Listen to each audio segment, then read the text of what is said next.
reporting, and accurate breaking news coverage. We are having an earthquake. Oh, God. Hear it here first on Nationwide 90 FM. Tune in, turn up the volume, and listen. We bring a mix of news, entertainment, and sports to your lives. Nationwide 90 FM's live and continuous coverage of the World Championships in Budapest, Hungary. News and discussions week mornings. Coming up in the news at 6 for this morning. Entertainment in the afternoons, then news again in the evenings. Nationwide news at this hour, fired. Also tune in to the entertainment and sports shows in the nights and on the weekends. It is Boy Things After Dark right here on Nationwide 90 FM. Everything is news, from current affairs and entertainment to sports, business, and other categories. Nationwide 90 FM. This is Beanie Man. Give it to them. Zaga, Zen. From every whisper to every commotion. That's rubbish. The KSAMC cannot investigate itself. Every news story unfolds here first at Nationwide 90 FM, the new revolution in media. Every sound is a story, and every story we share is news.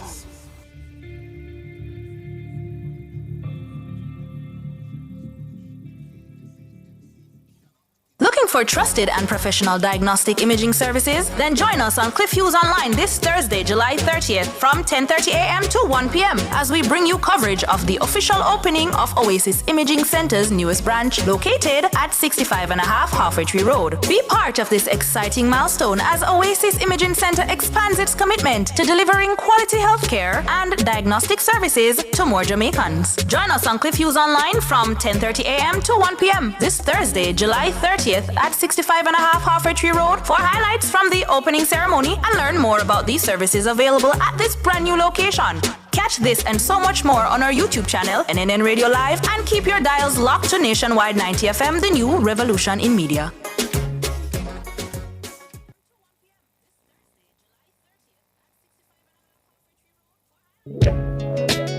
Do you have a consumer-related issue? Want to learn more about matters concerning you as a consumer? Well, keep it locked to Nationwide 90 FM for the Consumer Hour with me, Nora Gay Banton. Weekdays from 9 to 10 a.m. For all your consumer-centric matters, stay tuned to the... Buy more for less this summer, from cookware to curtains, comforters, and more. The time by H&L Rapid True Value is... Nationwide time, 5 o'clock. Label Crafts Jamaica Limited offers exceptional finishes that will make your product extraordinary at an affordable cost. The Temperature by Label Crafts Jamaica Limited, the #1 choice for label printing, is... It's 31 degrees Celsius in Kingston, 30 in Montego Bay. News at 5 teasers are brought to you by Advanced Scales and Equipment. Service is our total commitment. From the Nationwide News Network, comprehensive, incisive, tough. This is Nationwide at 5. Good afternoon, I'm Robianne Williams. And I'm Mahiri Stewart. In Nationwide News at this hour, Foreign Affairs Minister says she will consult with the U.S. government before making the MOU on the Third Country National Agreement public. We share about the agreements, but we don't usually share actual documents. This is something that I would have to discuss with the U.S., which is the other party.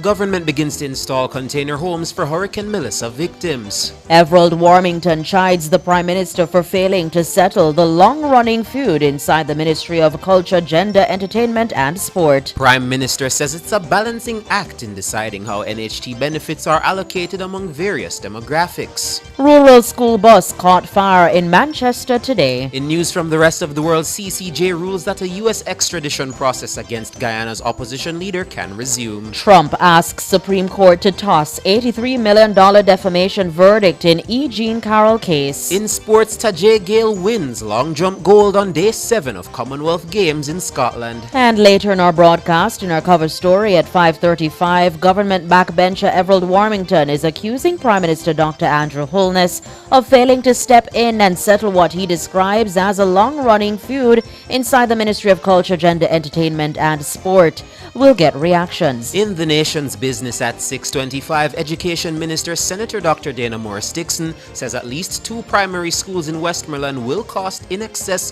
of $1 billion to fix following the damage caused by Hurricane Melissa.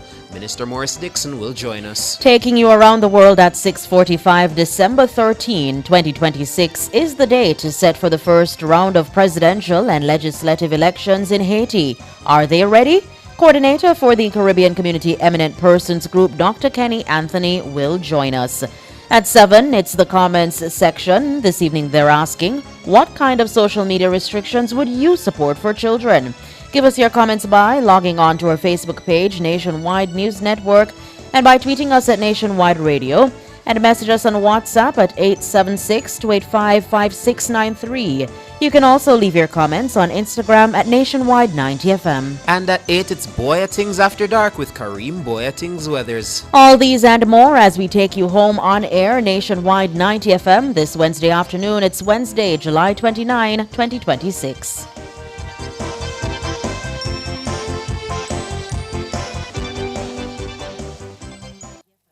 News at 5 teasers were brought to you by Advanced Scales and Equipment. Service is our total commitment. If it's news, it's got to be Nationwide 90 FM. Now the details. Minister of Foreign Affairs and Foreign Trade, Senator Kamina Johnson-Smith, says she must consult with the United States government before making the Memorandum of Understanding, MOU, on Third Country National, TCN, agreement public. The U.S. and Holness administrations signed the TCN Memorandum of Understanding in June. Her words come over a month after National Security Minister Dr. Horace Chang told the country that the MOU would be made available to the public. Mahiri Stewart has that story. Shortly after confirming that the Holness government had signed the TCN MOU, National Security Minister Dr. Horace Chang, in defending the agreement, stated that the document would be made available.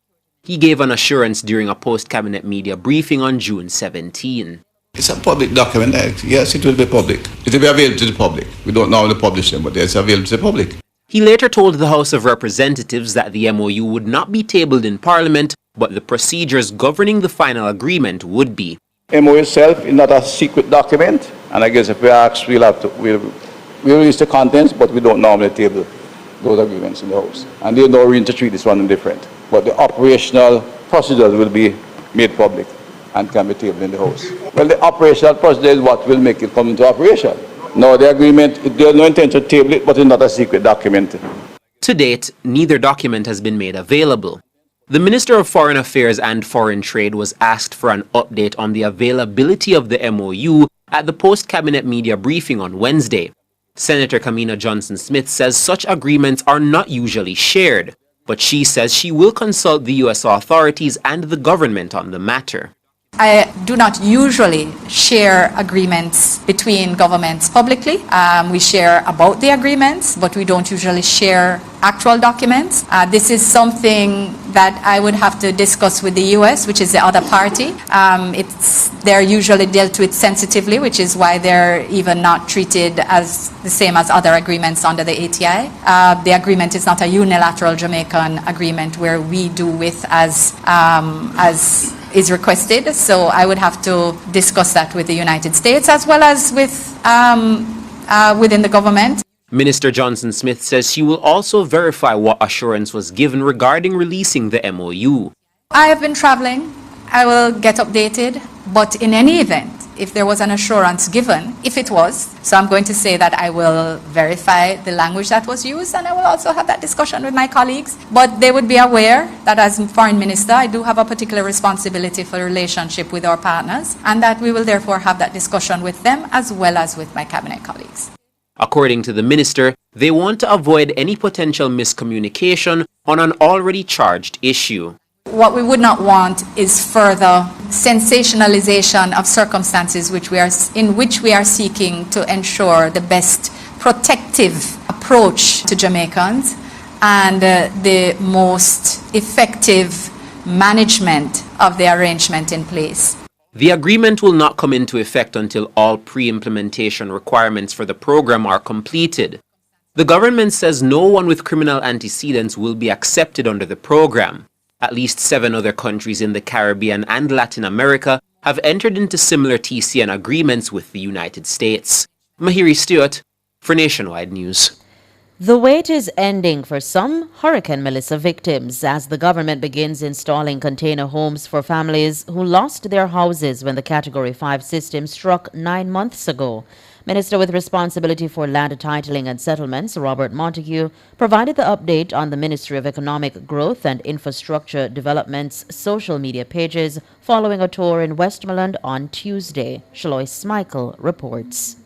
The installation of the pre-built container units marks the next phase of the government's post-hurricane housing response to urgently address shelter needs for families displaced by Hurricane Melissa. According to Minister Montague, meetings have been held with the members of Parliament from the affected western parishes to coordinate the deployment of over 2,000 units. We have acquired over 2,000 of these units, and the majority of them are in Western Jamaica, where they will be deployed. We have met with the members of Parliament from Trelawney, St. James, Hanover, Westmoreland, and St. Elizabeth, the 5 parishes that had a major impact from Hurricane Melissa. We have started the program by building bases. We will be providing bases, a little step where needed, land clearance, land preparation, a sewage system, a water tank, and if needs be, help with a generator, a solar generator.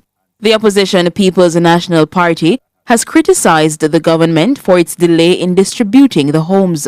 The party has also urged the government to relax the procedures surrounding the land ownership verification process for the units. But Minister Montague says an intensive verification process was necessary to properly identify eligible beneficiaries. We allowed the Ministry of Labour and Social Security and the Ministry of Local Government through the municipal corporations and their poor relief department to go around in the communities and check and verify persons who had major damage or lost their homes entirely, and especially if they were elderly. Once those names were verified, they came into the ministry and then a spatial check was done. That is drone footage to ensure that the site that was said to be destroyed was actually destroyed. We also ensured that persons who benefited from other relief programs did not get a double benefit. The minister also provided an update on the Shrewsbury-Petersfield cluster site in Westmoreland. It's one of several locations being set aside to accommodate victims who've lost both their homes and lands in the hurricane. This site is being developed by the Ministry of Local Government and Community Development, along with the National Housing Trust and the JDF and OTEP and the Ministry of Economic Growth. The infrastructure development. We are putting in 20 units initially. We will be fencing, we will be upgrading the infrastructure, the roadway, the drain, water head, and switch. They will be fenced, and the first set of beneficiaries for these will be those persons who were in shelters or would have vacated the shelters and are catching with their relatives and friends. Shalois Michael for Nationwide News. Meanwhile, one of the beneficiaries of the semi-modular housing solution, Shermaine Forrest, says she's relieved to finally have a home again. Forrest lives with her father and 2 children. It's a great day for my father and I, because he received his unit, and I am so grateful and I am so thankful. The whole home was destroyed by Hurricane Melissa. It was destroyed completely, nothing was left. I really cried day and night after the hurricane. All my kids, they cry so much. I have hope because I know there's a God up above and I know He will do all things. So I know one day to come, we will rejoice. And this day is the day that we are rejoicing and we are giving God thanks again, because I know my father will be happy, sleeping very comfortable in his new home. Shermaine Forrest, beneficiary of the container home in Westmoreland. Prime Minister Dr. Andrew Holness says it's a balancing act in deciding how best to allocate National Housing Trust NHT benefits among varied demographics. He made the comment at Wednesday's Howard Avenue Apartments handing over ceremony in St. Andrew. The purpose of government is to distribute equity equitably. You know, I've heard the complaint from our youngsters who are graduating and saying, I'm graduating and I can't find a house. As I walked a health fair at the University of the West Indies, a middle-aged man stopped me And he said, Prime Minister, I have been contributing to the NHD for the last 25 years and I cannot get a house. What happened to me? You say my job? I have to balance the need of the 25-year-old doctor who has just graduated and want a house, as well as the need of the 45-year-old supervisor who has been contributing, who also wants a house, and the hairdresser and the mechanic. So the government can't just make policy because of the loudest cry. We have to look at the entirety of the picture. The apartments have a buyback clause which allows mortgagers to sell the property back to the NHD after a determined time. The NHD will then be able to resell it to other beneficiaries. Dr. Holness says the rotating pool of housing solutions will help to solve the issue of limited housing solutions for young people. And so I called up the NHD and I said to them, listen, what we really need to do is to start to develop a pool of housing that is available for rotation. When you're young and you just start working, an apartment type thing is good, but you're not going to keep that forever. You might keep that for 10 years. Under the current system, you get one benefit. So if you buy this, you're not going to get another NHD benefit again. So we say, no, what we need to do is to have purpose-built homes that are starter units, attractive for young people, both in price point and how they are designed. And when they have reached that point in the life cycle where they want a little backyard now, because they have children and they need space for them to play, they should be able to sell that unit and go and get their NHD benefit again. Prime Minister Dr. Andrew Holness. Meanwhile, Dr. Holness says the government's actions do not threaten the dignity of housing beneficiaries. So when we build this and have this ceremony, and we say these units are now built and 5 of them, we are not taking away the dignity of the people. No, we're not taking away the dignity of anyone. The indignity is that they didn't have the house. The indignity is that they were living in cars and under trees and in structures that are about to collapse. It is the giving of dignity now when they get the house. And the pride is not just the pride of the beneficiary, it is the pride of the nation to know that your country, your state has used the taxpayers' funds in an accountable manner to raise the dignity of the people and to raise the dignity of the nation, one house at a time. Prime Minister Dr. Andrew Holness. Last week, a picture spread through social media channels of a plaque bearing the Prime Minister's name on houses built under the new social housing program. Opposition spokesperson on social protection and social transformation, Dr. Angela Brown-Burke, described the branding as dehumanizing. You're listening to Nationwide News at 5 more news after these.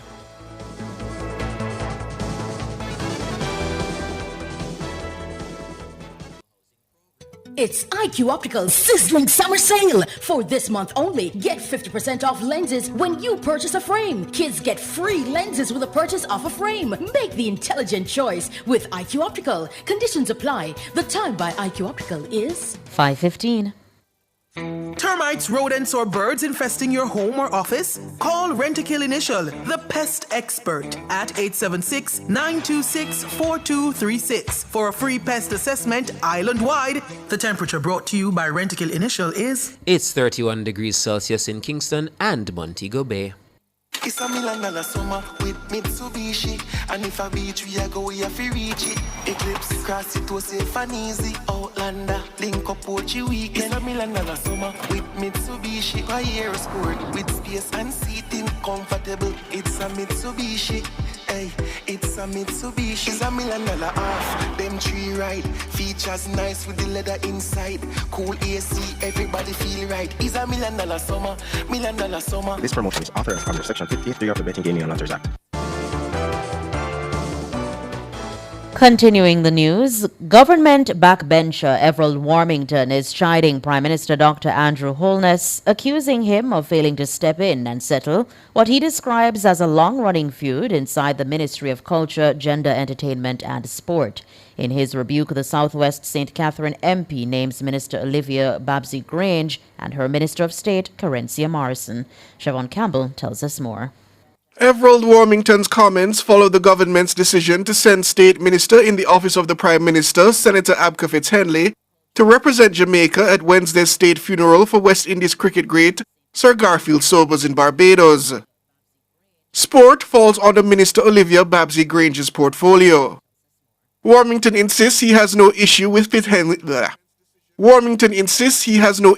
Fitzhenley's attendance at the event.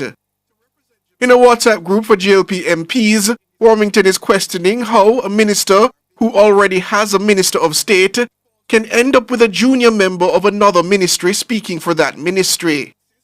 According to him, his concern has to do with tensions between Minister Grange and her State Minister Carencia Morrison. He says the Prime Minister and Jamaica Labour Party leader Dr. Andrew Holness has failed to act decisively to resolve the matter. And he reaches back into JLP history for that warning. He says former Prime Minister Edward Seaga stood aside and let malice destroy the party. The former Works Minister asks, quote, "Are we heading back there?" And "The arrogance will not allow us to get another term," end quote. Warmington says a good Prime Minister steps in and resolves issues between a minister and the team supporting that minister. He accuses Holness of allowing this one to fester. He closes with the quote, "If this is how a party runs, may God help our souls," end quote. Minister Grange has held the culture portfolio since 2016. Morrison was appointed Minister of State in September of last year. Rumors have been circulating in the public domain about a declining relationship between her and Grange. Nationwide put the claims to Minister Morrison on Cliff Hughes online on Friday, June 19. We in media have been hearing that all is not well between you and your minister, that you are not being given enough work to do. Is that so? I think the supporters, they're used to seeing me out and about all over. The campaign has ended. I can't be out there in that way. But I can assure them they will see the results shortly. They will see the transition. I honor the past. I respect the contributions of the Honorable Minister. And I am doing what I ought to do, which is the right thing, to put the country forward, the ministry forward, and not necessarily to focus on the jingle aspect of the job. The campaign is over. It's time to do real work, serious work. And I want when Jamaica see their minister, their state minister, they know that this is substance over hype. Nationwide News further reached out to Minister Morrison today about Warmington's comments. She indicated that she would call back, but up to news time, no call had been returned. Efforts to reach Minister Grange were also unsuccessful. Siobhan Campbell for Nationwide News. World in a Minute is brought to you by ABC Electrical Sales. We make things as easy as ABC. Hose assembly and supply, equipping Jamaica for success. And Charles O'Connor Consulting Network, COCN, driven by international accounting standards, modern technology and integrity. The World in a Minute. The Caribbean Court of Justice, CCJ, has ruled that a U.S. extradition process against Guyana's main opposition leader and his father can resume after they had legally challenged the request. The CCJ ruled against Azruddin Mohammed and his father Nazar, who were indicted in Florida last year in a case that has underscored persistent government corruption in Guyana. Azruddin and his father are both wanted on gold smuggling and money laundering charges. U.S. President Donald Trump and the Justice Department are asking the Supreme Court to toss an $83 million defamation verdict won by writer E. Jean Carroll after she accused him of sexual assault. According to the department, Trump cannot be sued for comments he made during his first term as president. It's the second time Trump has asked the justices to veto damages awarded by a jury to Carroll. The Supreme Court refused in June to hear his appeal of another verdict for $5 million, which found him liable for sexual abuse and defamation. The Justice Department wants to invoke the Westfall Act, which shields government employees from being sued for doing their jobs. World in a Minute was brought to you by ABC Electrical Sales. We make things as easy as ABC. Hose assembly and supply, equipping Jamaica for success. And Charles O'Connor Consulting Network, COCN, driven by international accounting standards, modern technology and integrity.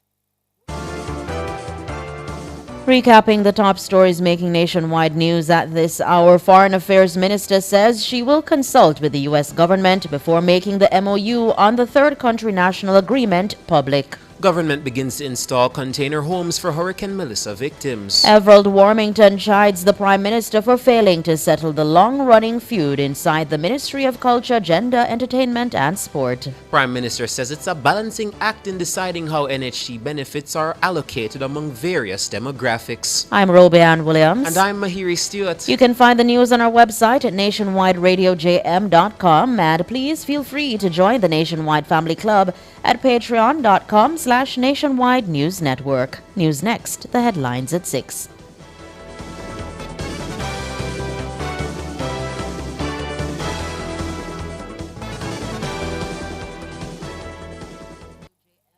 Hey, turn up to 25. Turn up to 25. Could I drive out fresh in a MG ride with a staycation all inclusive flex? Yeah.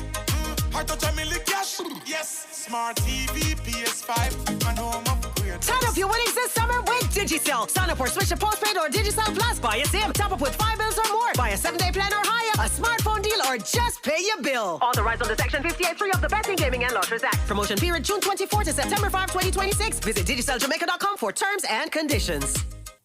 The Ministry of Justice and Constitutional Affairs wishes to advise the public that effective Monday, July 27, the Attorney General's chambers will be relocated to the 4th floor of 1 Belmont, 1 to 3 Belmont Road, Kingston 5, and will accept service of court documents, correspondence, and all other items at that location.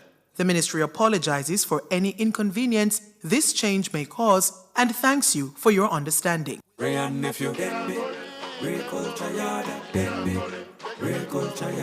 this is the Genius. Telling you that Denby 2026 just leveled up this year. July 31st to August 2nd, just make sure you forward to the Ray Culture Yard at the Denby Agricultural Show in Maypen, Clarendon. So you know the vibes, we're gonna have some Ray and Nephew cocktails and celebrate the culture all weekend long. Pull up with your crew, play some exciting games and create some new memories. Ray and Nephew, a full with culture, and we'll see you at the Ray Culture Yard at Denby Showground. Must be 18 years or older to enter. Ray Culture Yard. Sports at 5 is brought to you by Total Tools. Total Tools, every tool, every trade.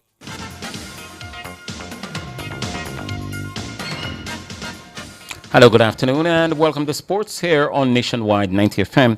I'm Wade Walker. Jamaica picked up 2 more medals, including a gold on day 7 of the 23rd Commonwealth Games over there in Glasgow, Scotland. 2019 World Champion Tajay Gale added Commonwealth gold to his collection after cutting the sand with 8 meters 15 to win the men's long jump title. His compatriot Jordan Turner did 7 meters 65 for 9th in the competition.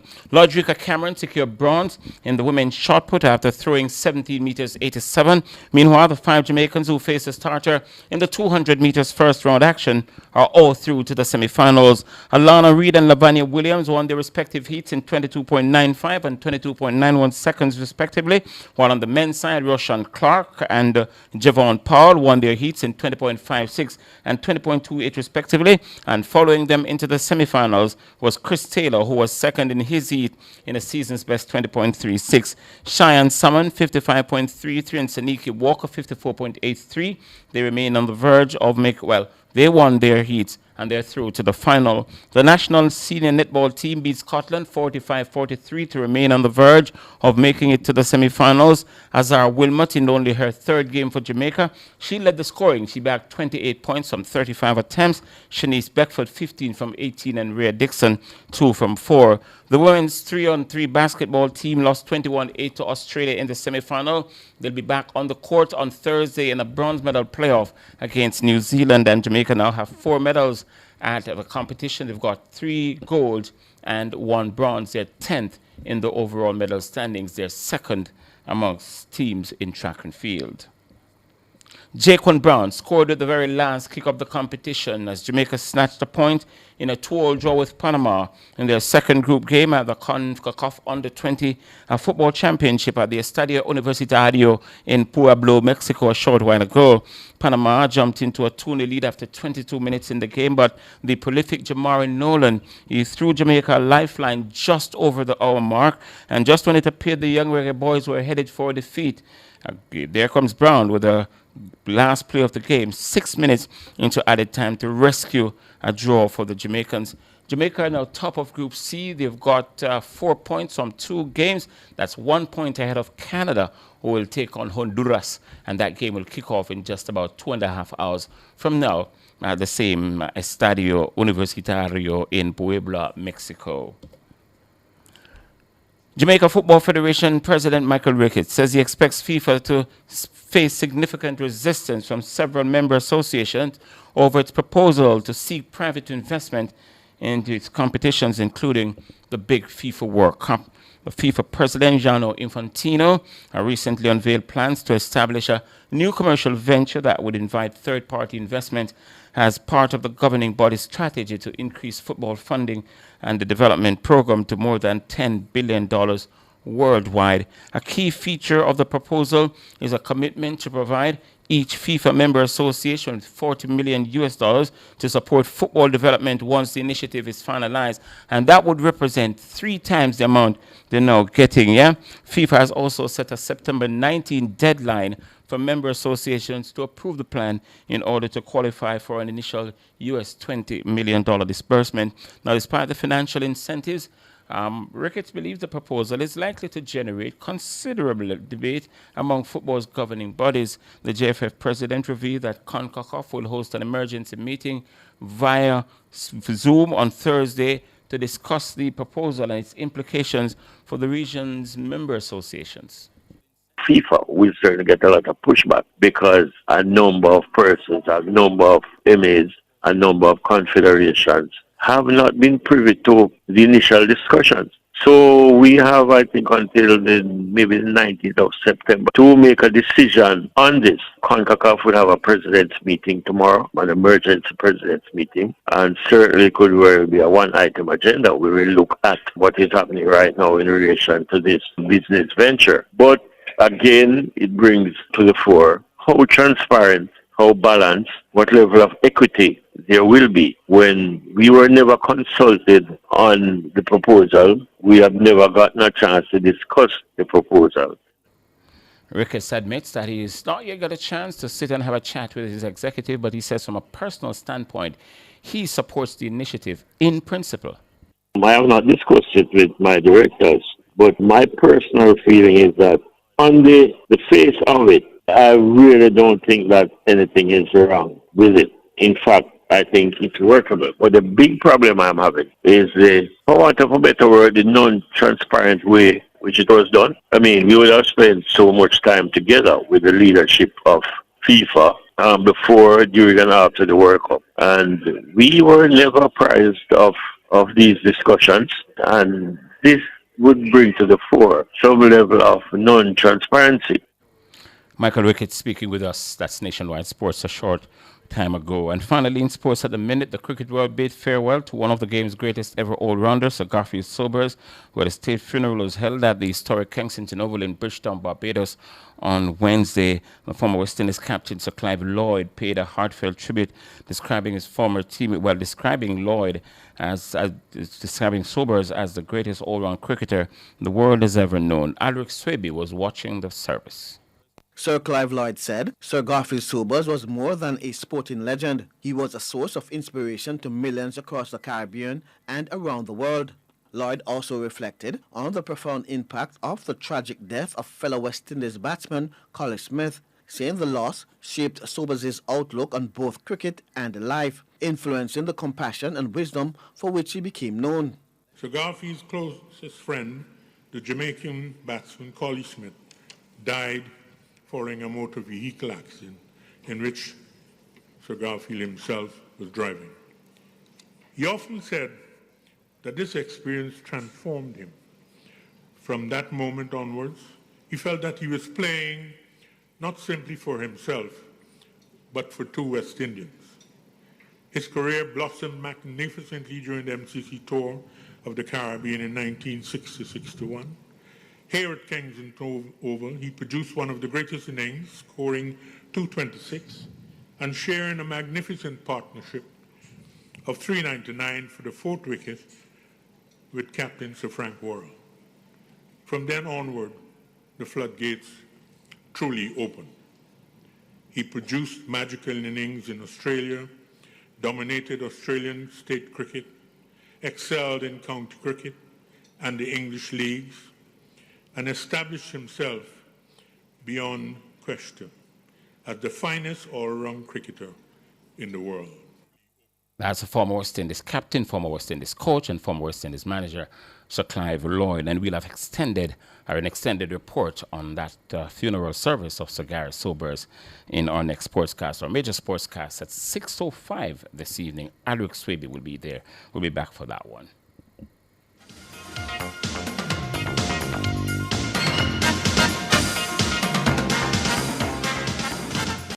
Sports at 5 was brought to you by Total Tools. Total Tools, every tool, every trade.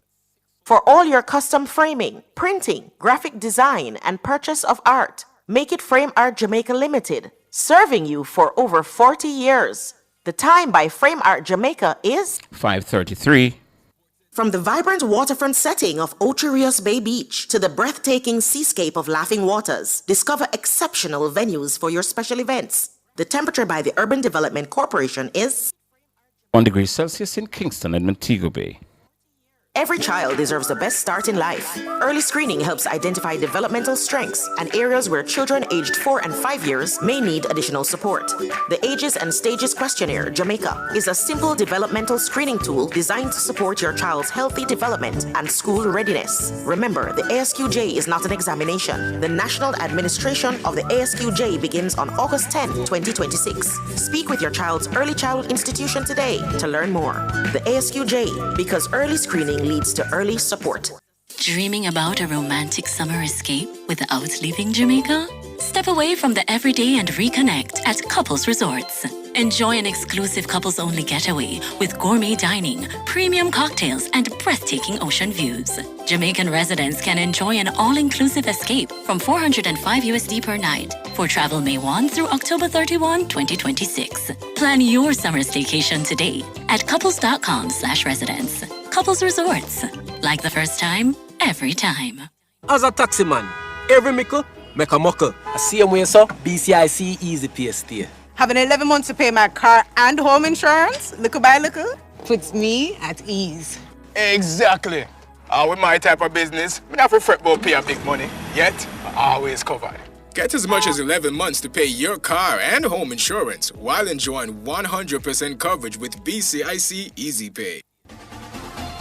For all your electrical needs, visit ABC Electrical Sales. They stock a wide variety of electrical supplies including plugs, switches, panel boards and conduits, plus energy-saving fixtures.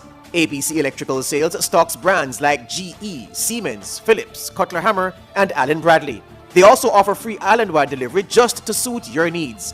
Visit them at Shop 8, Hagley Park Plaza, Kingston 10, or call 876-754-3714-5 or 876-754-3825-8. ABC Electrical Sales, for a better choice in the electrical business.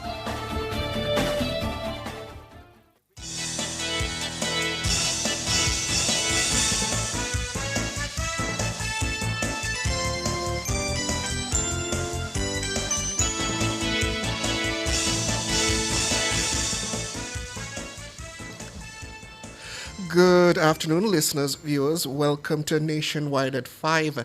It is time for the cover story. As always, I'm your host, Siobhan Campbell. I trust the Wednesday is treating you well, and I hope we can enjoy ourselves this evening.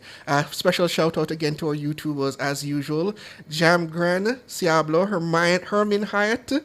Wow, it's scrolling so fast I can barely see them. So, people, thank you. That's all I can say. Scrolling too fast, but thank you for your enthusiasm this afternoon. And let's get into it, shall we? Because things kind of heating up within the JLP MP caucus there, because government backbencher Everald Warmington is chiding Prime Minister Dr. Andrew Holness, accusing him of failing to step in and settle what he describes as a long-running feud inside the Ministry of Culture, Gender, Entertainment and Sport.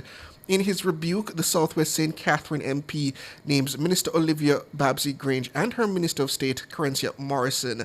More in this report. Everald Warmington's comments follow the government's decision to send State Minister in the Office of the Prime Minister, Senator Abka Fitzhenley, to represent Jamaica at Wednesday's state funeral for West Indies cricket great Sir Garfield Sobers in Barbados. Sport falls under Minister Olivia Babsy Grange's portfolio. Warmington insists he has no issue with Fitzhenley's attendance at the event. In a WhatsApp group for JLP MPs, Warmington is questioning how a minister who already has a Minister of State can end up with a junior member of another ministry speaking for that ministry. According to him, his concern has to do with tensions between Minister Grange and her State Minister Carencia Morrison. He says the Prime Minister and Jamaica Labour Party leader Dr. Andrew Holness has failed to act decisively to resolve the matter. And he reaches back into JLP history for that warning. He says former Prime Minister Edward Seaga stood aside and let malice destroy the party. The former Works Minister asks, quote, "Are we heading back there?" And "The arrogance will not allow us to get another term," end quote. Warmington says a good Prime Minister steps in and resolves issues between a minister and the team supporting that minister. He accuses Holness of allowing this one to fester.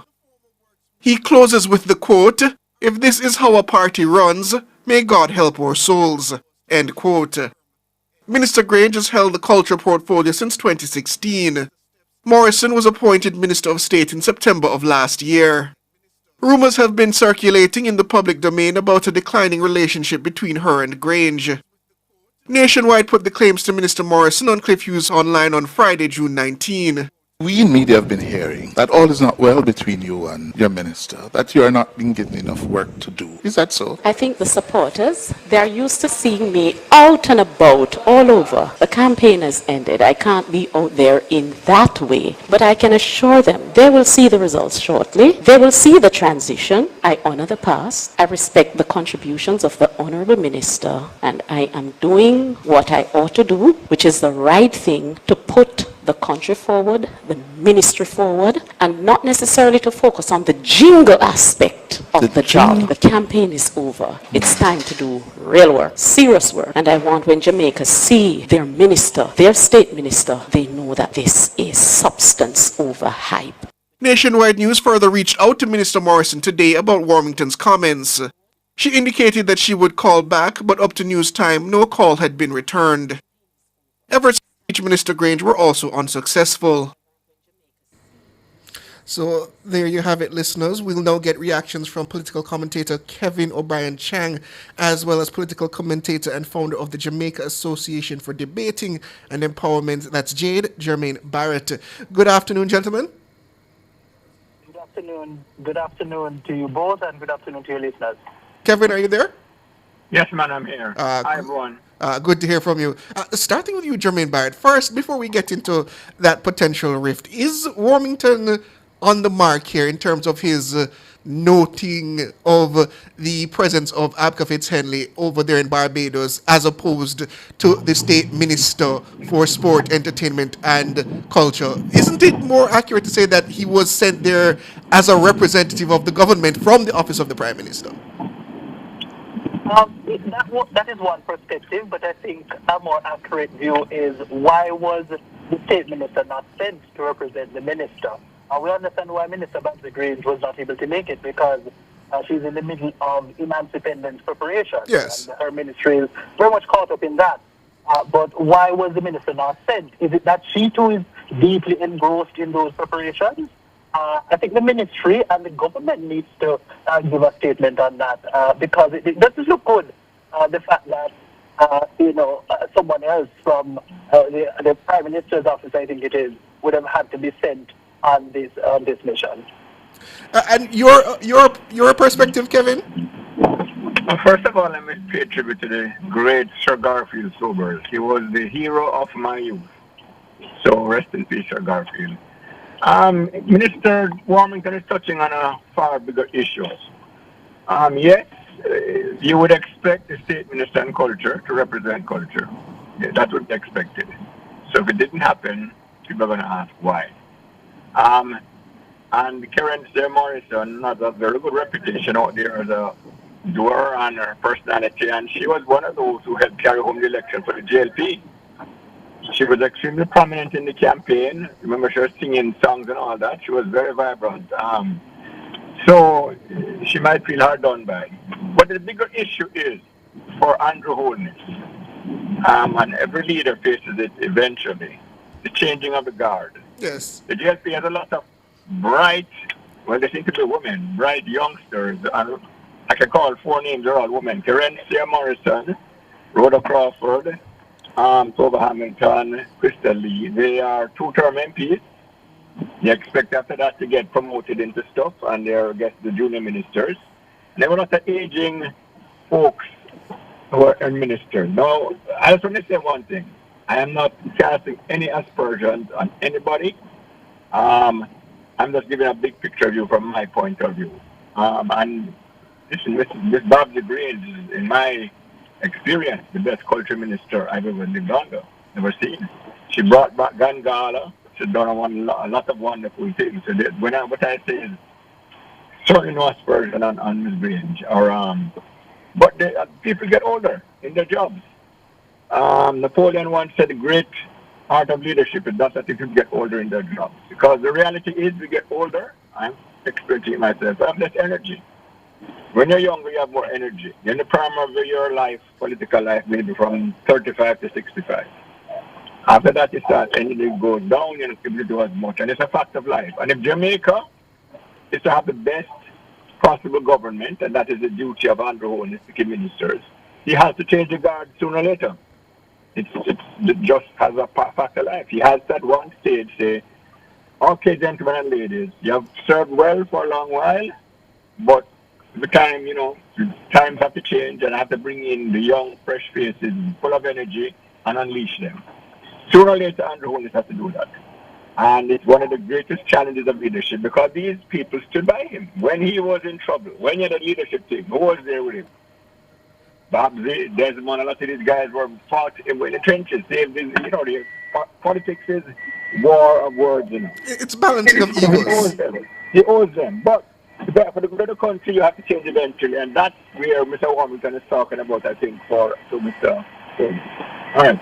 Don't talk. Well, gentlemen, we're up on a break. Let's take a small break and then get right back.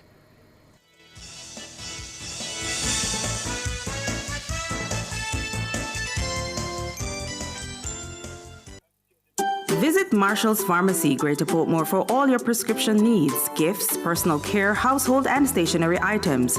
The temperature by Marshall's Pharmacy, Greater Portmore is... It's 31 degrees Celsius here in the capital city, Kingston, and it's the same out west in Montego Bay. Summer just got cooler, and so did the prices. LG air conditioners are now at lower prices at Active Home Center. 12,000 BTU, 59,997 plus GCT. 18,000 BTU, 85,997 plus GCT. 24,000 BTU, 106,997 plus GCT. And if Bally's your brand, the offer still stands. Buy any Bally air conditioner and get $15,000 to spend on your next purchase store-wide. Conditions apply. Active Home Center. More savings, more choices. Get a T-Tag and lock in your toll rates for the next 90 days. Effective Saturday, August 1st, 2026. There will be some changes to the toll rates at the Portmore, Spanish Town, Vineyards, Maypen, Tollgate Mainline, and Tollgate Ramp toll plazas. But with a T-Tag, your rates will remain unchanged until October 31, 2026. Plus, all Class 1 and Class 2 T-Tag customers will get their 10th weekly trip through the same toll plaza free. Visit transjamhighways.com for the upcoming rate changes. Don't pay more at the toll booths. Get your T-Tag today from any manually operated toll booth on Transjam Highways. Welcome back, listeners and viewers. You are in the cover story part of Nationwide at 5. We're talking to political commentator Kevin O'Brien Chang, as well as political commentator and founder of the Jamaican Association for Debating and Empowerment, Jade Jermaine Barrett. The topic, a potential tiff, I should say, brewing between the culture minister and her state minister, Babsy Grange and Crencia Morrison, highlighted by former MP for Works, Everald Warmington, giving a warning to the Prime Minister that he needs to settle matters before they fester. So, Jermaine Barrett, in the matter of how Warmington has raised this, as I said, it was in a WhatsApp group to his fellow MPs, and he was very vociferous in that warning, suggesting that the Prime Minister is failing in his duty to act on such matters. Is that the right forum to essentially issue that concern?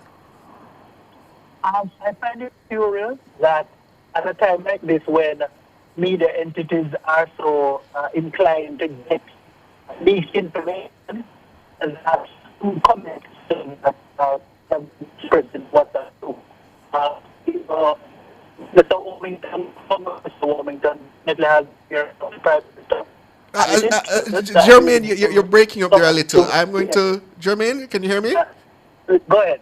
You're breaking up a little. We're going to try to reconnect with you. We'll try to reconnect you and get you back on. Are you there with us, Kevin? Yeah, man, I'm here. Okay. So I put the question to you. The forum, was it the right forum from the MP there to raise the concern to the Prime Minister? Somebody to say it. I mean, these things are being said whispered. I mean, Mr. Warmington credit. He's not afraid to talk his truth. And these are things that people have to say eventually. I mean, it's one of the trickiest jobs there is in leadership. And Mr. Holmes is probably trying to push it, kick the can down the road, as they say, doesn't want to face it. But you've got to inject new energy into our system to keep it going. And you're frustrating the young talent. These are the prime of their lives, chomping at the bit to put in ideas and all that. And you have to unleash them eventually. But the people have served you long and well. You're loyal to them. And justifiably so. And they've done very good jobs. As I say, I don't think that I've been a better culture minister in my lifetime than Bob the Great. But for the good of the country, that's the good of the country.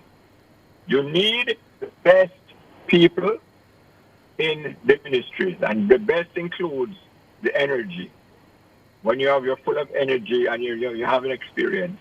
So for the good of Jamaica, take out the personalities, take out, everything. What is best for Jamaica?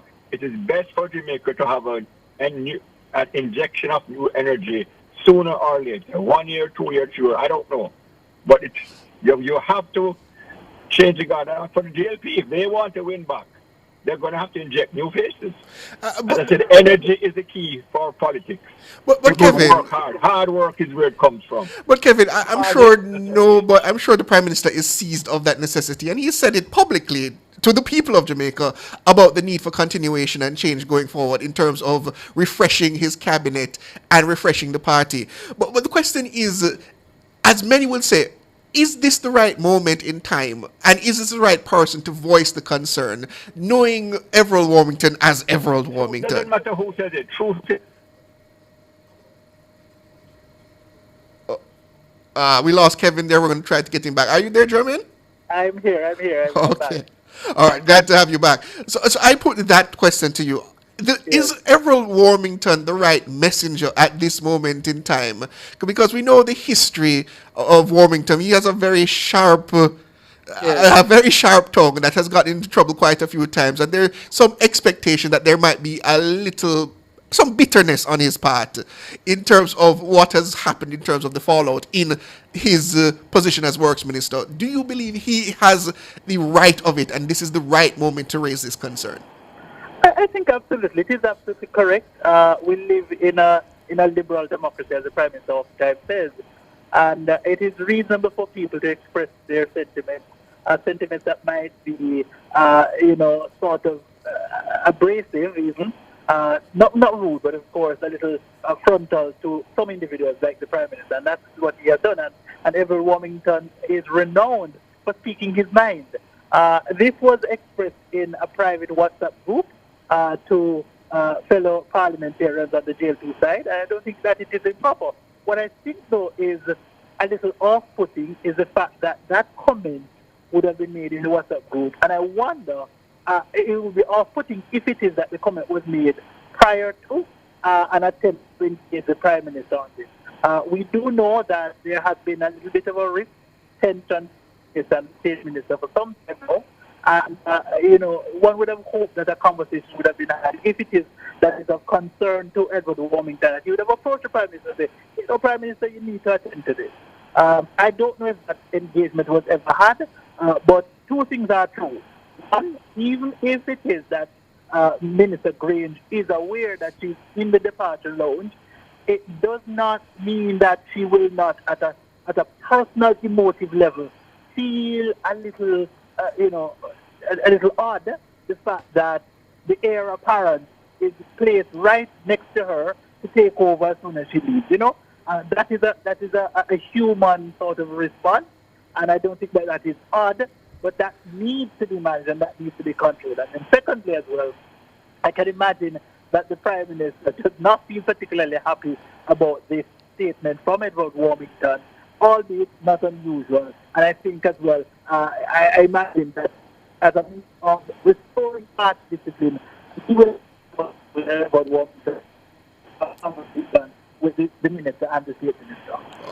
Kevin, we understand you're back? Yeah, man, I'm here.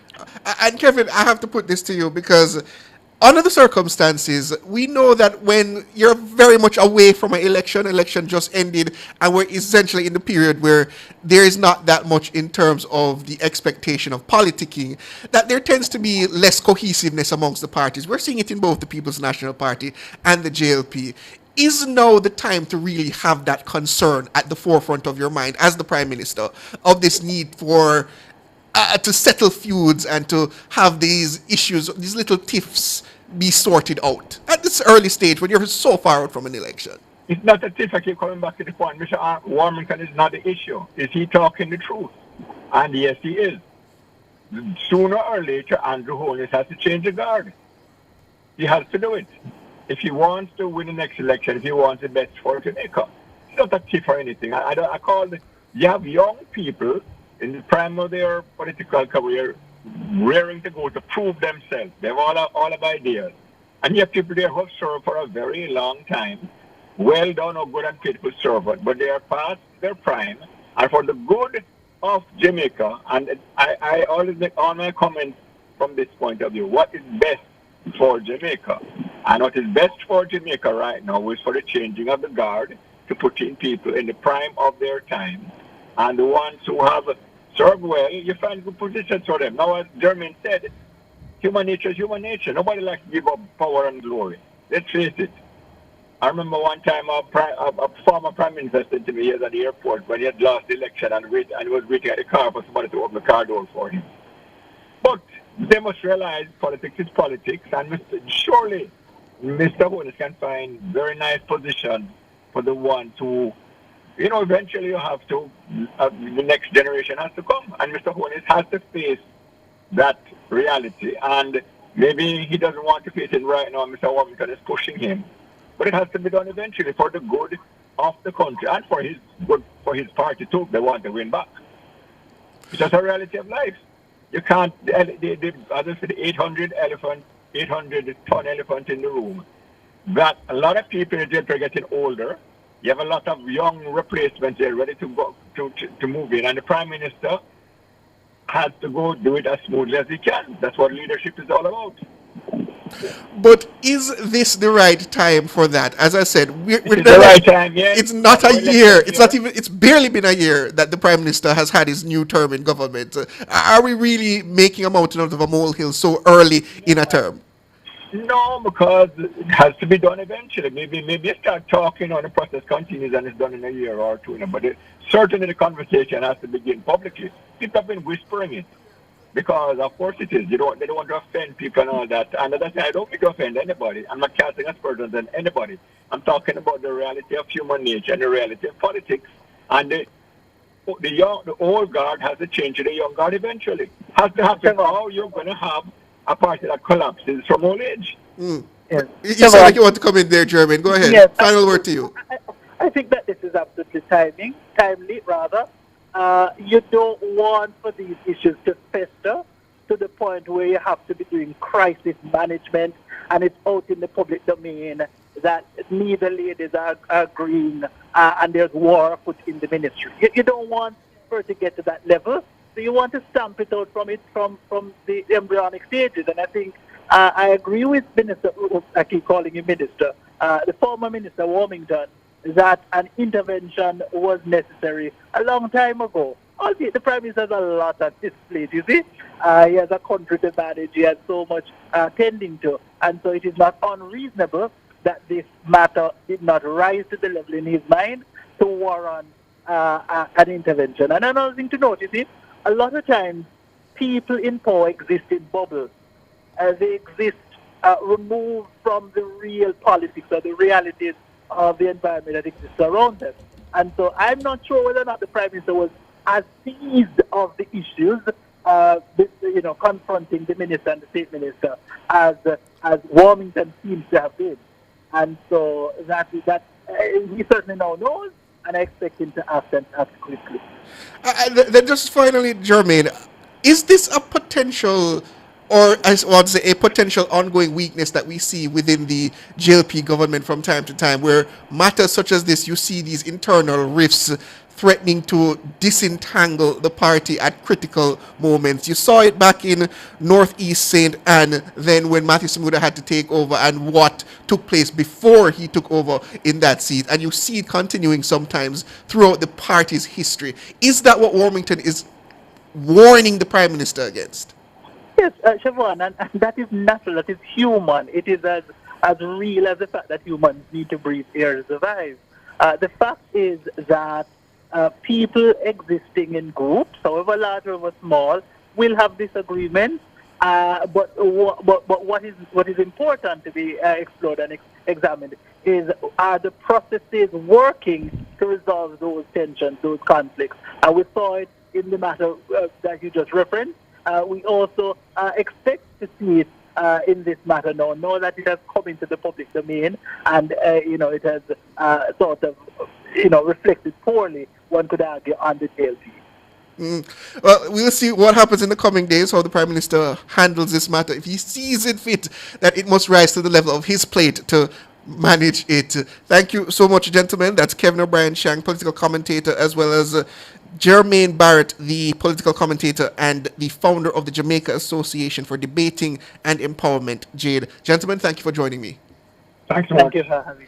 The headlines are next, listeners, and then we're back here at 6:25 for the nation's business.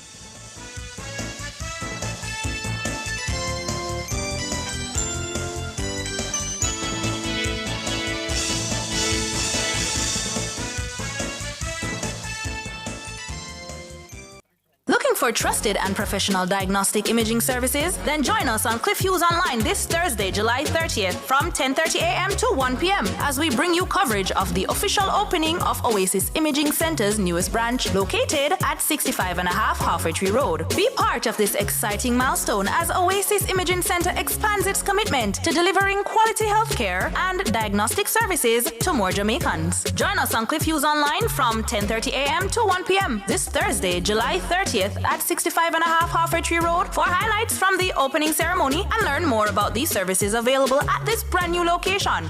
Catch this and so much more on our YouTube channel, NNN Radio Live, and keep your dials locked to Nationwide 90 FM, the new revolution in media. The time brought to you by Guardian Life. Live secure, live easy is 6 o'clock.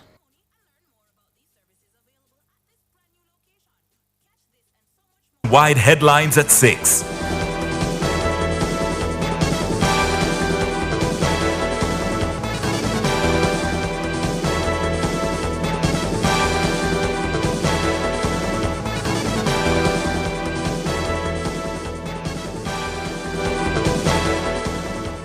Good evening with the headlines at 6. I'm Shalois Michael. Minister of Foreign Affairs and Foreign Trade, Senator Kamina Johnson-Smith, says she must consult with the United States government before making the Memorandum of Understanding MOU on Third Country National TCN agreement public. Her words come over a month after National Security Minister Dr. Horace Chang told the country that the MOU would be made available to the public. Johnson-Smith says such agreements are not usually shared. I do not usually share agreements between governments publicly. We share about the agreements, but we don't usually share actual documents. This is something that I would have to discuss with the U.S., which is the other party. They're usually dealt with sensitively, which is why they're even not treated as the same as other agreements under the ATI. The agreement is not a unilateral Jamaican agreement where we do with as is requested. So I would have to discuss that with the United States as well as with within the government. Minister Johnson-Smith says she will also verify what assurance was given regarding releasing the MOU. I have been traveling. I will get updated. But in any event, if there was an assurance given, if it was. So I'm going to say that I will verify the language that was used, and I will also have that discussion with my colleagues. But they would be aware that as Foreign Minister, I do have a particular responsibility for the relationship with our partners, and that we will therefore have that discussion with them as well as with my cabinet colleagues. Senator Kamina Johnson-Smith, Minister of Foreign Affairs and Trade. The wait is ending for some Hurricane Melissa victims as the government begins installing container homes for families who lost their houses when the Category 5 system struck 9 months ago. Minister with responsibility for land titling and settlements, Robert Montague, says meetings have been held with members of Parliament from the affected western parishes to coordinate the deployment of over 2,000 units. We have acquired over 2,000 of these units, and the majority of them are in Western Jamaica, where they will be deployed. We have met with the members of Parliament from Trelawney, St. James, Hanover, Westmoreland, and St. Elizabeth, the 5 parishes that had a major impact from Hurricane Melissa. We have started the program by building bases. We will be providing bases, a little step where needed, land clearance, land preparation, a sewage system, a water tank, and if needs be, help with a generator, a solar generator. The minister also provided an update on the Shrewsbury-Petersfield cluster site in Westmoreland. It's one of several locations being set aside to accommodate victims who've lost both their homes and lands in the hurricane. This site is being developed by the Ministry of Local Government and Community Development, along with the National Housing Trust and the JDF and ODBEP and the Ministry of Economic Growth and Infrastructure Development. We are putting in 20 units initially. We will be fencing, we will be upgrading the infrastructure, the roadway, the drain, water main, and sewage. They will be fenced, and the first set of beneficiaries for these will be those persons who were in shelters or who would have vacated the shelters and are catching with their relatives and friends. Robert Montague, Minister with responsibility for land titling and settlements. Meanwhile, one of the beneficiaries of the semi-modular housing solution, Shermaine Forrest, says she's relieved to finally have a home again. Forrest lives with her father and 2 children. It's a great day for my father and I, because he received his unit, and I am so grateful and I am so thankful. The whole home was destroyed by Hurricane Melissa. It was destroyed completely, nothing was left. I really cried day and night after the hurricane. All my kids, they cry so much. I have hope because I know there's a God up above, and I know He will do all things. So I know one day to come, we will rejoice. And this day is the day that we are rejoicing and we are giving God thanks again, because I know my father will be happy, sleeping very comfortable in his new home. Shermaine Forrest, beneficiary of the container home in Westmoreland. A celebration of Caribbean unity and excellence. That's how State Minister in the Office of the Prime Minister, Senator Abka Fitz-Henley, is describing the Thanksgiving service for Barbados national hero Sir Garfield Sobers, held on Wednesday at Kensington Oval. From time to time, negative discourses dominate narratives in the Caribbean, including the bane of insularity, which from time to time occurs. None of that was in existence today. Today was a celebration of unity and Caribbean excellence. The Thanksgiving service for Sir Garfield Sobers had tributes from Brian Lara of Trinidad and Tobago and the West Indies, Clive Lloyd of Guyana and the West Indies, this outstanding Barbadian, and of course on behalf of the government of Jamaica, we were able to reiterate to Prime Minister Mayor Amor Motley the commiserations of Jamaica on the occasion of the passing of this outstanding son of Barbados and the West Indies, Sir Garfield Sobers. Senator Abka Fitz-Henley, family members, Barbadian government officials, regional and international dignitaries, members of the sporting fraternity, and the public came together to celebrate the life of Sir Garfield Sobers. Sir Gary died on July 17, 2026 at his home in Barbados. He was 89 years old. Sir Gary is widely recognized as the greatest cricketer of all time and is often hailed across the globe for his contribution to the sport. Those were the headlines at 6. I'm Shaloy Smykel. Sports is next.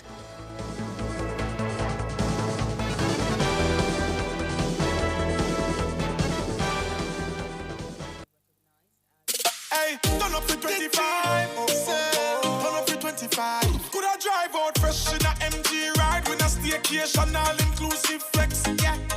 Heart touch a million cash. Yes. Smart TV, PS5, and home upgrade. Turn up your winnings this summer with Digicel. Sign up or switch to postpaid or Digicel Plus. Buy a SIM. Top up with 5 bills or more. Buy a 7-day plan or higher. A smartphone deal or just pay your bill. Authorized under Section 58.3 of the Betting, Gaming and Lotteries Act. Promotion period June 24 to September 5, 2026. Visit DigicelJamaica.com for terms and conditions.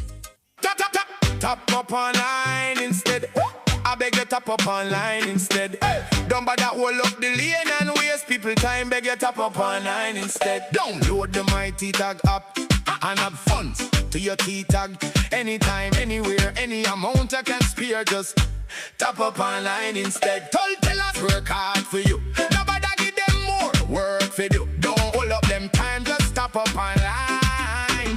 Beg you tap up online instead. Get 10 trip in the tag and free. I saw you have money for dash way. No join the manual line. Tap up online. Beg you tap up online instead. If the mighty tag up it a hurt up your head. Tap up with WhatsApp instead. Send a one text 3553336. Beg you tap up.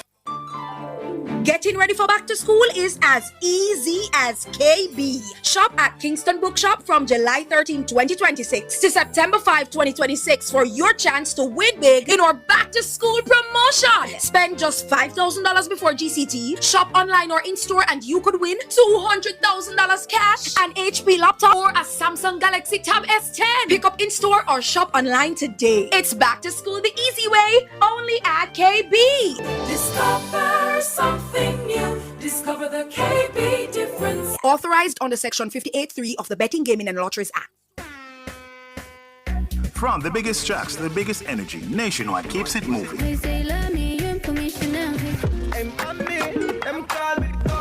If you love the vibes, come and lock in with us for real. World boss, if a prison could stop me. Join the Nationwide 90 FM Family Club today on Patreon. Practice. God me say you watch you over me practice.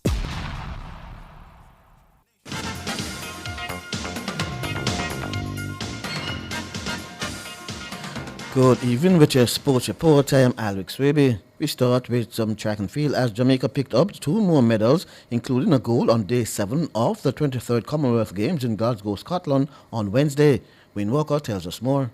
2019 World Champion Tajay Gale added Commonwealth gold to his collection after cutting the sand with 8 meters 15 to win the men's long jump title. His compatriot Jordan Turner did 7 meters 65 for 9th. Lodrika Cameron secured bronze in the women's shot put after throwing 17 meters 87. Meanwhile, the 5 Jamaicans who face a starter in the 200 meters first round action are all through to the semi-finals. Alana Reid and Lavanya Williams won their respective heats in 22.95 and 22.91 seconds, while on the men's side, Roshan Clark and Javon Powell won their heats in 20.56 and 20.28 respectively, and following them into the semifinals was Chris Taylor, who was second in his heat in a season's best 20.36. Cheyenne Salmon 55.33 and Saniki Walker 54.83. They won their heats and they're through to the final. The national senior netball team beat Scotland 45-43 to remain on the verge of making it to the semi-finals. Azara Wilmot in only her 3rd game for Jamaica. She led the scoring. She bagged 28 points from 35 attempts. Shanice Beckford 15 from 18 and Rhea Dixon 2 from 4. The women's 3-on-3 basketball team lost 21-8 to Australia in the semi-final. They'll be back on the court on Thursday in a bronze medal playoff against New Zealand, and Jamaica now have 4 medals at the competition. They've got 3 gold and 1 bronze. They're 10th in the overall medal standings. They're 2nd amongst teams in track and field. Thank you, Wayne. Now, Jaquan Brown scored with the last kick of the game as Jamaica snatched a point in a 2-all draw with Panama in their 2nd group game at the CONCACAF Under-20 Football Championships in Mexico on Wednesday. Panama jumped into a 2-0 lead after 22 minutes, but the prolific Jamari Nolan threw Jamaica a lifeline in the 62nd minute, and just when it appeared the young Reggae Boys were headed for defeat, Brown stepped up with the last play of the game, 6th minute into added time, to rescue a draw. In from Lyle. Heads go up and they score! Jamaica have done it with the final touch! From 2 goals down at halftime, a Reggae Boy revival! Sealed by Jaquan Brown, 2-2. Jamaica now tops Group C with 4 points, from 2 games, one ahead of Canada, who play pointless Honduras at 8 p.m. Jamaica time. And President of the Jamaica Football Federation, JFF, Michael Ricketts, expects FIFA to face significant resistance from several member associations over its proposal to seek private investment in its competitions, including the FIFA World Cup. FIFA President Gianni Infantino recently unveiled plans to establish a new commercial venture that will invite third-party investment as part of the governing body's strategy to increase football development funding to more than $10 billion worldwide.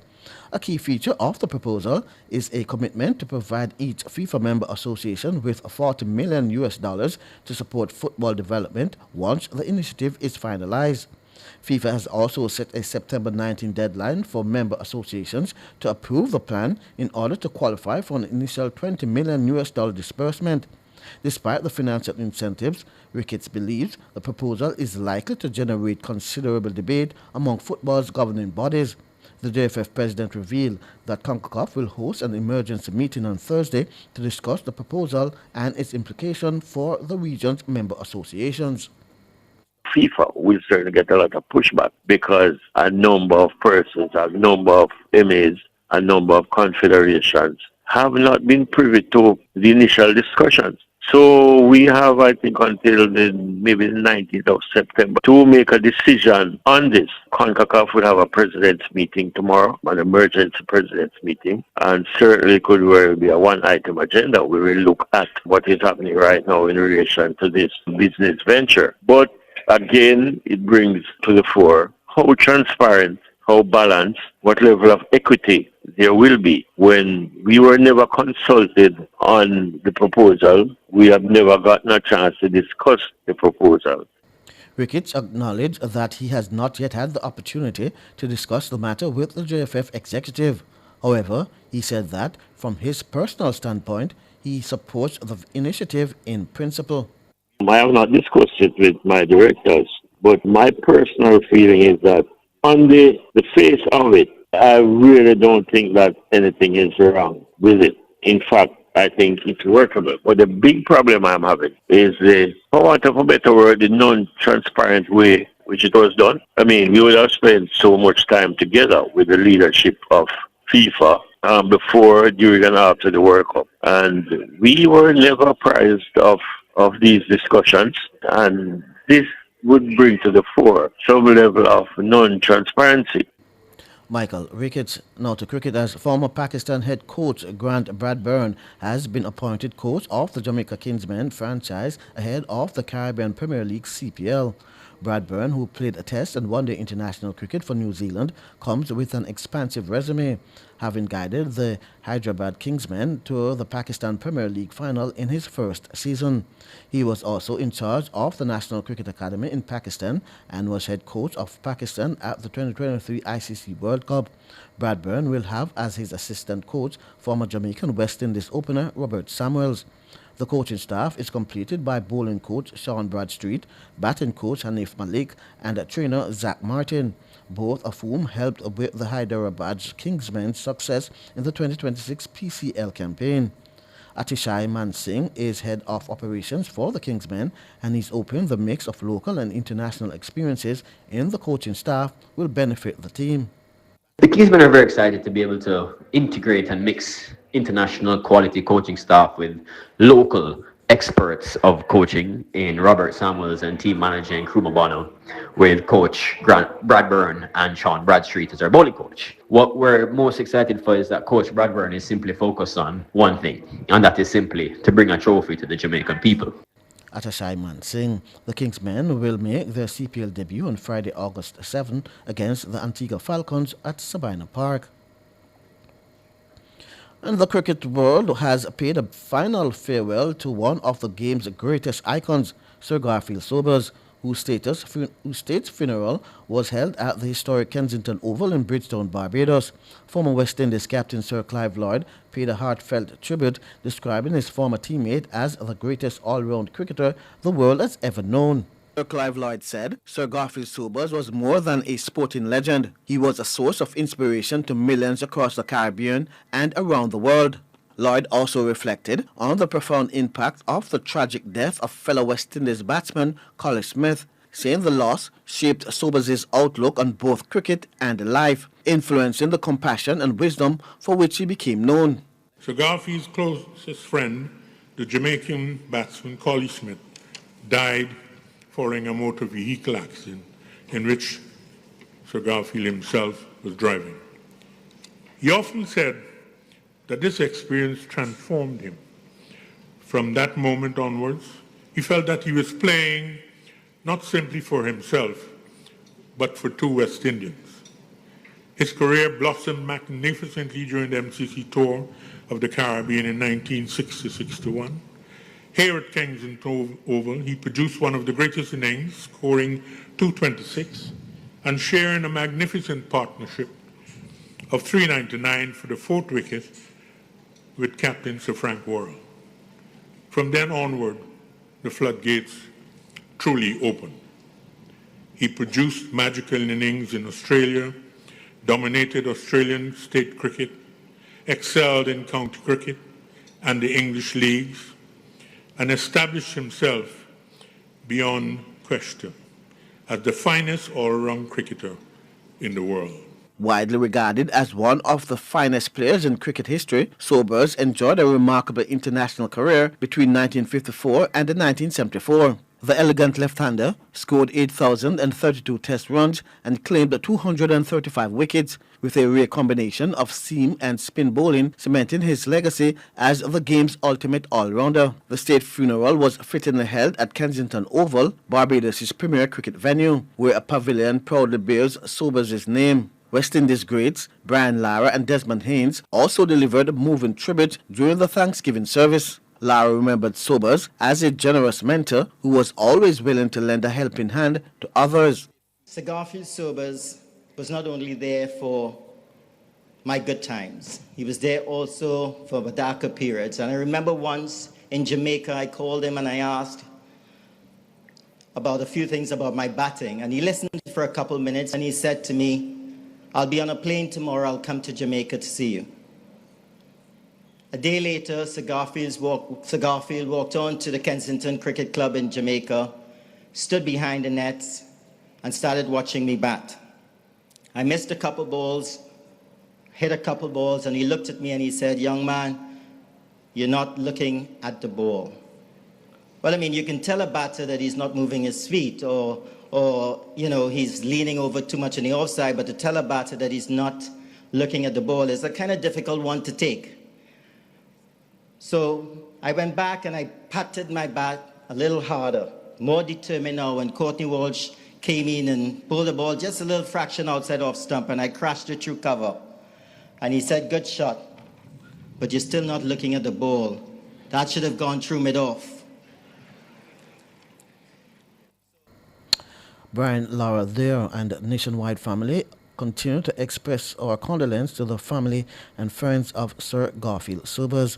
And finally, Pakistan fast bowlers Muhammad Abbas and Quram Shahzad have been sanctioned by Cricket World governing body, the ICC, for separate breaches of the Code of Conduct during the first test against West Indies at the Brian Lara Stadium in Trinidad.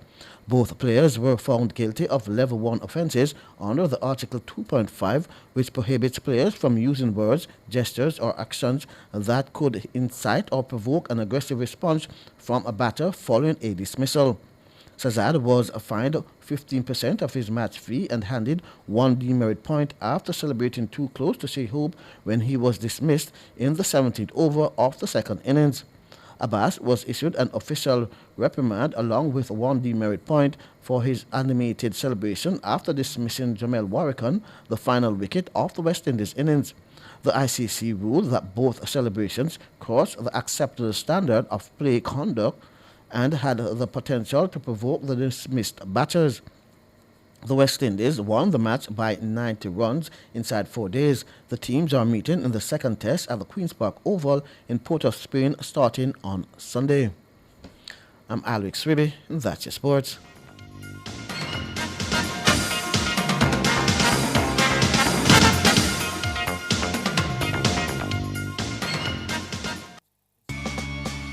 Enough power tool, big to small. Jackama figure dig the wall. Upper Total Tools. Weed whacker figure trim the lawn. We have everything a job demand. Total Tools. We rent them, sell them and fix them. Also give Total Tools a call. When I say home improvement, landscape construction, a Total Tools are your option. Home improvement, landscape construction, Total Tools are your option. Total Tools, located at 102 Main Street, Ocho Rios, 34 Slive Road, Kingston. And lot C6 Jacksaw, Sentence Bay. Call us today. Ray and nephew, Ray culture yard, Ray culture yard. Yo, this is the Genius.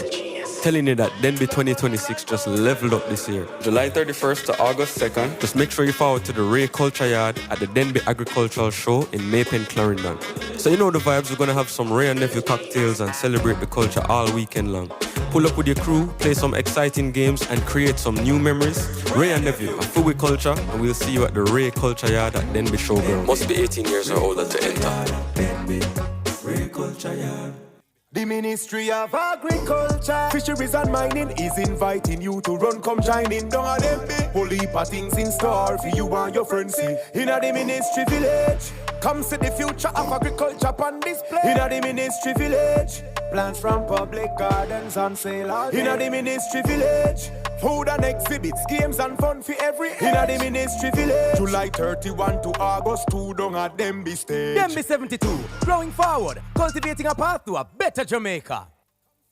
As a taxi man, every mickle make a muckle. I see him way so, BCIC Easy Pay stay. Having 11 months to pay my car and home insurance, little by little, puts me at ease. Exactly. With my type of business, I don't have to fret about pay a big money, yet I always covered. Get as much as 11 months to pay your car and home insurance while enjoying 100% coverage with BCIC Easy Pay. Every day, Jamaicans have something to say. In the group chats, on social media, in the streets, there's a place where it all comes together. The comment section. This is not a lecture. This is not a call-in show. This is the hottest topics of the day, filtered through real opinions, real WhatsApp messages, real voice notes, real reactions. You agree, disagree, sound off, text it, voice note it, debate it. Comments section, Monday to Friday from 7 to 7:30 p.m. only on Nationwide 90 FM, the new revolution in media. Looking for trusted and professional diagnostic imaging services? Then join us on Cliff Hughes Online this Thursday, July 30th from 10:30 a.m. to 1 p.m. as we bring you coverage of the official opening of Oasis Imaging Center's newest branch located at 65.5 Halfway Tree Road. Be part of this exciting milestone as Oasis Imaging Center expands its commitment to delivering quality healthcare and diagnostic services to more Jamaicans. Join us on Cliff Hughes Online from 10:30 a.m. to 1 p.m. this Thursday, July 30th at 65.5 Halfway Tree Road for highlights from the opening ceremony and learn more about these services available at this brand new location. Catch this and so much more on our YouTube channel, NNN Radio Live, and keep your dials locked to Nationwide 90 FM, the new revolution in media. Get ready for Nationwide 90 FM at Denby. Follow Nationwide 90 FM to the Denby Agricultural Industrial Food Show on July 31 from 3 to 5 p.m. We're bringing you the vibes, the voices, and the vibrant culture from Jamaica's biggest agri-celebration. Then follow it again to Denby on August 1 from 11 a.m. to 5 p.m. From farm to fork, youth in agriculture, and the best local produce. You'll hear it all. Keep your station locked to Nationwide 90 FM. We're bringing the Denby Agricultural Industrial Food Show to your earwaves on July 31 from 3 p.m. to 5 p.m. Then on August 1 from 11 a.m. to 5 p.m. This broadcast is brought to you by the Jamaica Agricultural Society, Ministry of Agriculture, Fisheries and Mining, the College of Agriculture, Science and Education, National Irrigation Commission, Jamaica Aid Support for Life, and Soul Jamaica. He never shies away from taboo topics. Boy Things After Dark. The most riveting discussions. Boy Things After Dark. Topics that are shunned by society. And everything else in between. Boyatings After Dark with Korean Boyatings this and every Wednesday from 8 to 11 p.m. on Nationwide 90 FM. You can't miss. What's buzzing? Celebrity outfits. Is that a hit or a miss? Bust the out. Jamaica's Got Talent. Wait, a war man. Hot takes. Talk up the things. Actual factual. Life is short. Boyatings After Dark. Come get your mind blown. And your curiosity explored.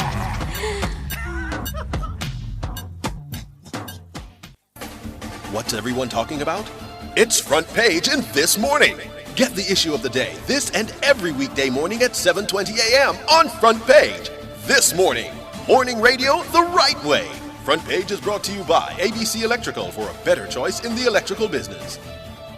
The Nation's Business is brought to you by the Jamaica International Financial Services Authority, promoting transparency, trust, and sustainable investment growth.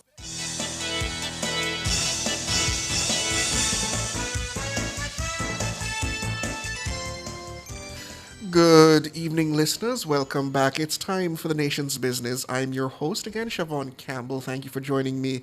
And we turn to matters of education because the Education Minister, Senator Dr. Dana Morris-Dixon, says a detailed list of school rebuilding projects and the assigned contractors will be made public shortly. Minister Morris-Dixon was speaking at the post-cabinet media briefing on Wednesday. We will be putting up the list of schools being repaired, what is being done for those schools, the value of the contracts and who the contractor is and where we are with it. We're all in this together. We have to be transparent in terms of what's happening in our schools, and we will be transparent throughout the process. And as I said, because so many of the schools need complete rebuild, they're not all going to be finished for September. Work will be continuing throughout the period. Her comments follow a tour of the projects in Westmoreland on a Tuesday. The schools include Unity and Petersfield Primary Schools. Senator Morris-Dixon says the projects cost nearly $1 billion Jamaican dollars. Those schools, it's significant sums that's being spent. And I don't think we talk about it enough. And so this morning, for example, Unity Primary School, the budget for that school, one school in Westmoreland, is $990 million. $990 million. And that's almost $1 billion for one school. So that school is completely being rebuilt. That's Dr. Dana Morris-Dixon. We are trying to get in contact with the minister now. We're going to take a quick break, listeners, and then come right back.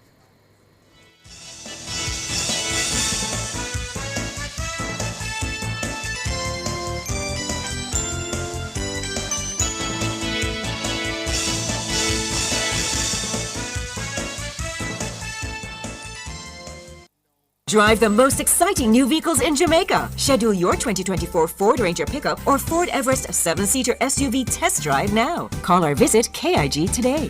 The time by KIG is... It's 6:30. For all your electrical needs, visit ABC Electrical Sales. They stock a wide variety of electrical supplies including plugs, switches, panel boards and conduits, plus energy-saving fixtures.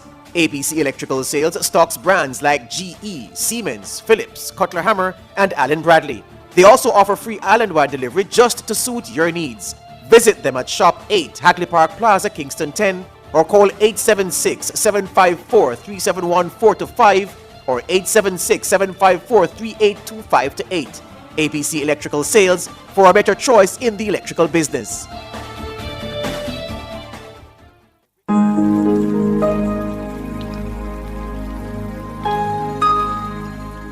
Hi there.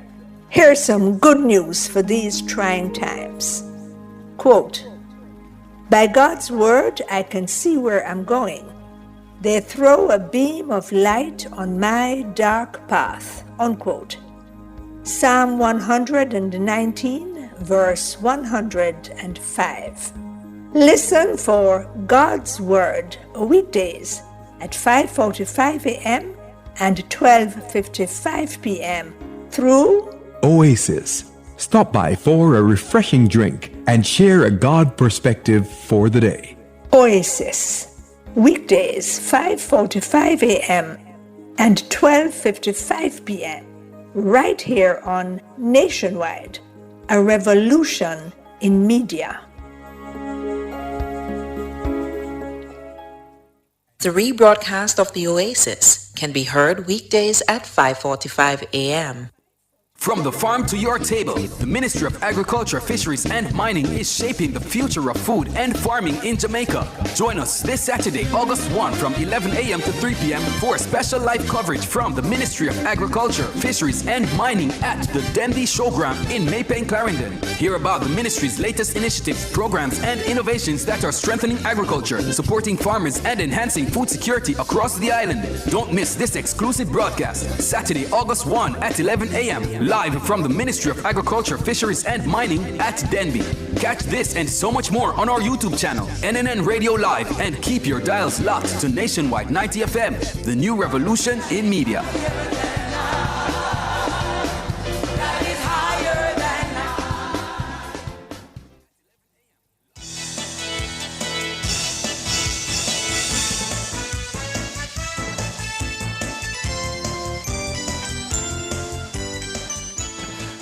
Welcome back, listeners and viewers. Good evening. We are talking the start of the new school term, just a little over a month, I believe, before we get to that point. I'm sure everybody is getting out of vacation mode and starting to prep to get their little ones, their loved ones back into the school spirit. But we have with us the Education Minister to talk to the rebuilding of schools after the damages of Hurricane Melissa. She is with us now. Dr. Morris Dixon, good evening. Hi, how are you? Good evening to you. It's good to hear from you. So, Minister, how are those preparations coming? I know you spoke to Unity and Petersfield out there in Westmoreland requiring some assistance.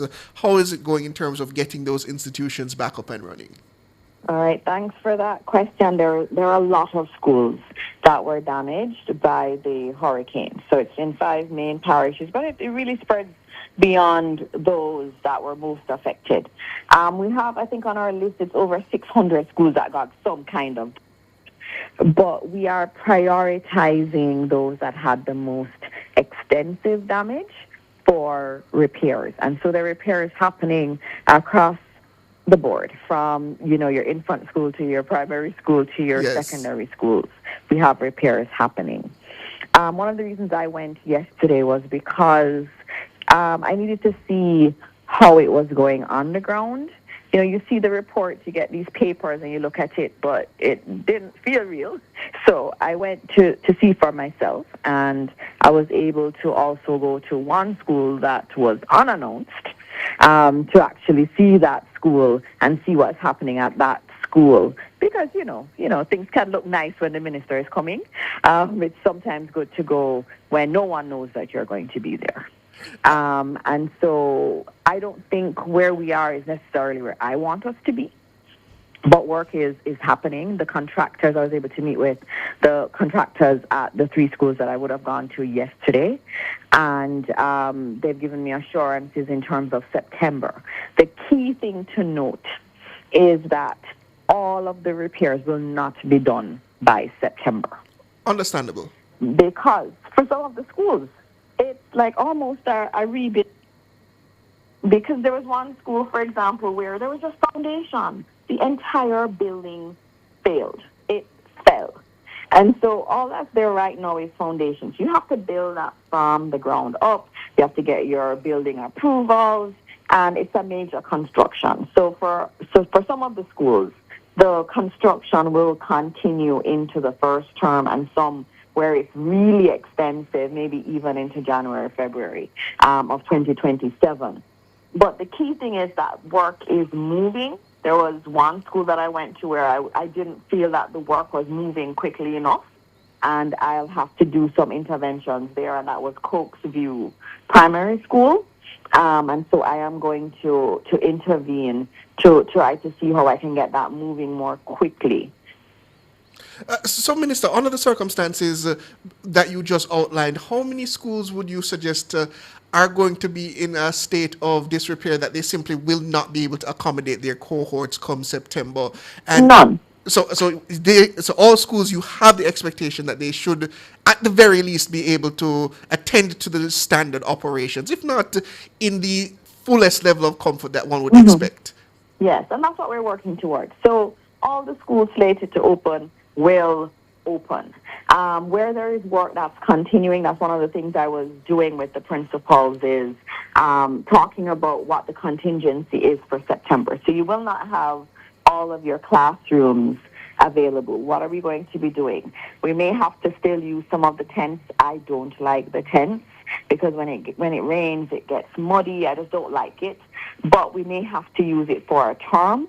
We're also using some new temporary schools. We're building some temporary classrooms and trying to see if that can ease some of the burden. So even in schools that construction is happening, we're already anticipating and building temporary structures that can easily be pulled down so that the students can be in a bit more comfort than a tent. So we understand and we're putting in place the contingencies. The principals are already making their plans, knowing I'm going to have 8 classrooms, but it's really 10 that I need. This is how I'm going to navigate that. But the good thing is that we're seeing a lot of movement, and I have to tell Jamaica that the amount of contracts we have out is over $20 billion. That's a lot of money across our schools, and that's money. I mean, think about the workers that are working on these projects across the country, and the schools are so important to the communities. This work is central work, and so it may not be, like your roofs program or other programs, but this is a huge investment that the government is making in the recovery of our communities and giving our children safe spaces to go back to in September. And on the matter of the price tag, Minister, because in one instant case, Unitary Primary, almost $1 billion to repair. Yes. But I'm assuming that's not just a repair. I'm assuming there's more to it in terms of that costing. Yes. So for that particular school, it lost a lot. It also had several structures that we don't feel are structurally sound, and the hurricane would have damaged them to that extent. So there is no patching it up. You actually have to tear down what is there, like their auditorium has to be completely torn down and rebuilt. We're also using the opportunity at Unity, because it is on a shift, it's on the shift system, to take it off of shift. So we're also adding the additional classrooms. While we're there, we're doing major construction to slab the roof of the 2 main buildings with classrooms and change the bathroom facilities, build the perimeter fencing. We're just taking the time to also build the classrooms that the school had already needed. And so that adds to the price tag for that school in particular. So it's not just a rebuilding. You're overhauling a lot of these institutions. All these schools that we're doing will be better than before. And I've had many principals say to me, I will wait. It's okay. I'll wait because I know I'm getting it better than it was before. And when you are making the schools better, so in some cases doing the slabbing, in some cases you're completely re-engineering the roof so that it is more stable. That work takes more time than just taking up the zinc and putting it back on the roof. Yes. That's not sustainable. And so what we're doing is ensuring that the work is done properly.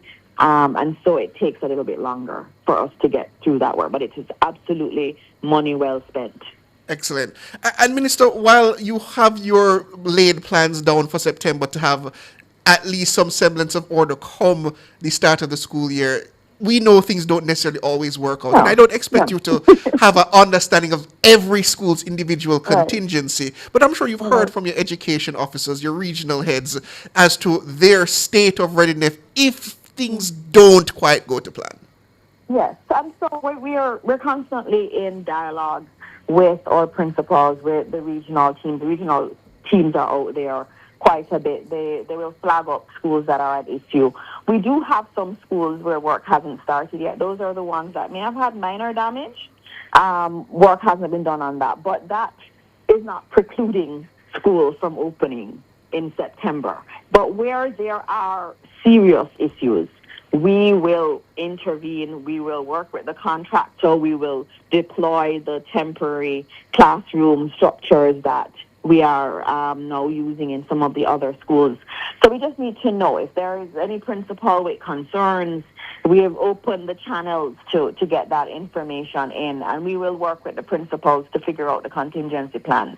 I mean, in any school system with 1,000 public schools, some things are going to not go according to plan, and I think we're agile enough. We're very agile ministry, an agile country now. We've learned to live with disasters and to flex and to figure out ways forward, and I know that we will, and I have excellent principals in the system, so I know we will figure it out together. Happy to hear it. And Minister, outside, well, I understand this is the major works for the upcoming school year, considering what Hurricane Melissa did in terms of its damage to Western Jamaica. But what about the overall plan for the school year in terms of school readiness, furniture, the assignment of textbooks, all of those usual preparations that are made in advance of the start? Yes, well, all of that is very important, and I think at the top of the list for any school is getting their funds. Yes. And one of the things I will note, again, is that we gave our first tranche. We paid the first tranche for the schools in June. That is for the September school year. We've been doing this early. So there's no school that can say in September, I didn't get my money. You get it from in June. And what's amazing too is that we increased the funding to all schools this year. So every school got extra money for September. So they have it during the summer so that they can use to prepare for September. We're also doing the textbooks and the distribution of those. One of the issues we have with textbooks is how our children treat the textbooks. And in some schools, you're having to replace the textbooks more quickly than in others. So that is something that we're going to have to work through and figure out how we get our children to, treat their books better. Some schools have told me they haven't gotten enough, and I have said, if you feel that you need more books, note it with the regional team. We will look at it and see how we can facilitate more books. So overall, I think we've gotten to the point where, as a ministry, we're more responsive to the schools, and we're also moving a lot more proactively. So that increase, we're giving 800 and something million more to our schools in terms of their allocations to support operations, which is a big sum. And some schools got significant increases, and the average is about 50% increase, but those at the bottom, the schools at the bottom performing the worst, and also the primary schools and our special needs schools, their increases were significantly more. So it's a different, there's a lot more for us to do, of course, in the system. Each year you want to keep doing better and better, but there's some things that we're definitely getting right and doing better in terms of allocations and payments to the schools earlier. That's Minister of Education, Skills, Youth and Information, Senator Dr. Dana Morris Dixon. Thank you, Minister, for joining us this evening. All the best. Thank you very much. Enjoy your evening. Same to you. All right, bye-bye. Listeners, we take a quick break and then we come back with Around the World, and we go to Haiti.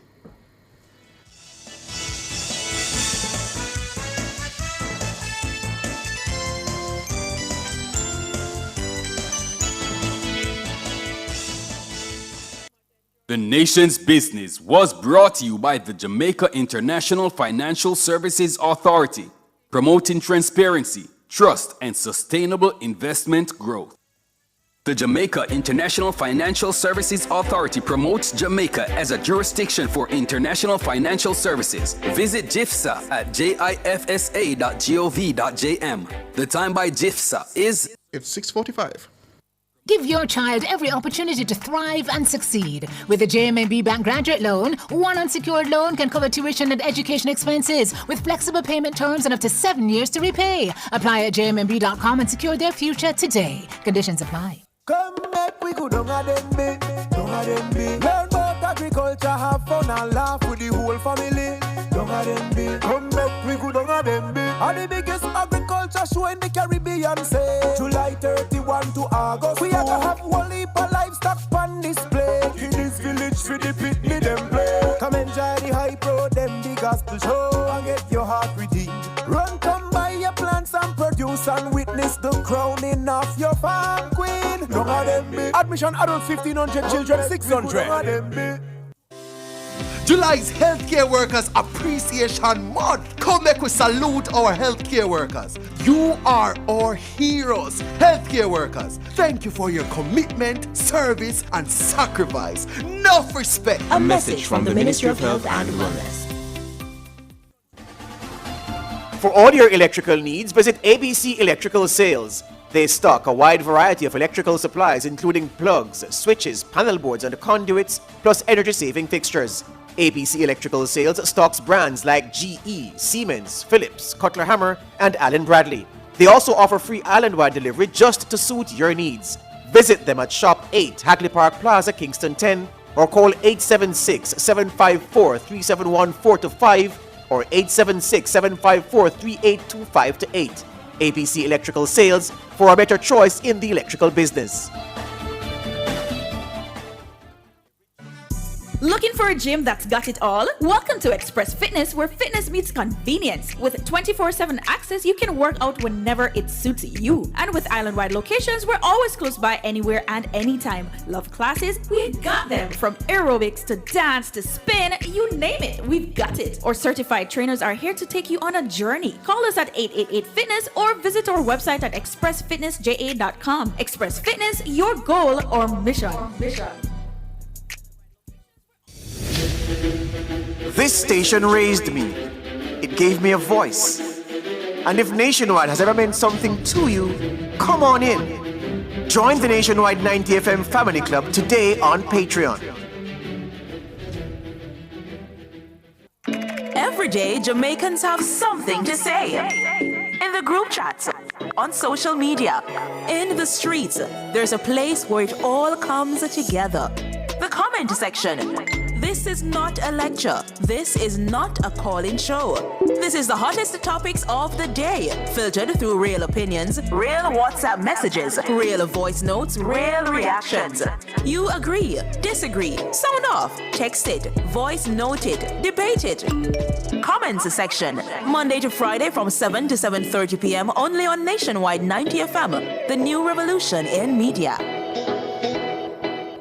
Looking for trusted and professional diagnostic imaging services? Then join us on Cliff Hughes Online this Thursday, July 30th from 10:30 a.m. to 1 p.m. as we bring you coverage of the official opening of Oasis Imaging Center's newest branch located at 65.5 Halfway Tree Road. Be part of this exciting milestone as Oasis Imaging Center expands its commitment to delivering quality healthcare and diagnostic services to more Jamaicans. Join us on Cliff Hughes Online from 10:30 a.m. to 1 p.m. this Thursday, July 30th at 65.5 Halfway Tree Road for highlights from the opening ceremony and learn more about these services available at this brand new location.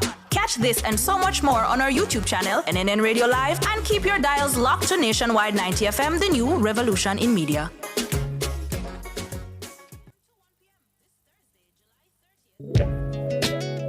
Do you have a consumer-related issue? Want to learn more about matters concerning you as a consumer?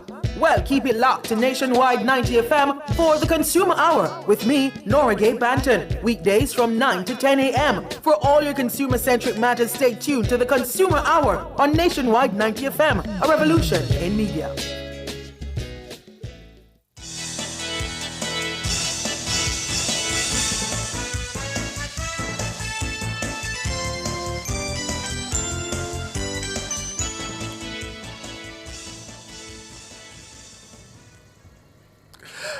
Sorry about that, listeners.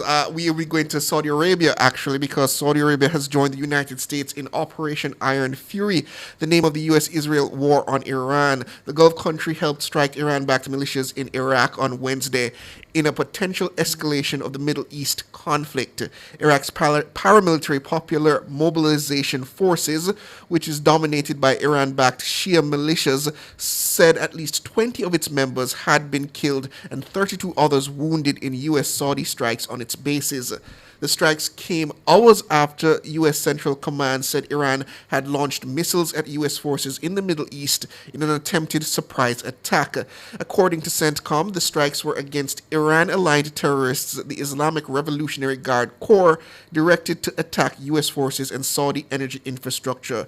Riyadh says it does not seek escalation but will respond decisively to any aggression directed against it. More from the BBC.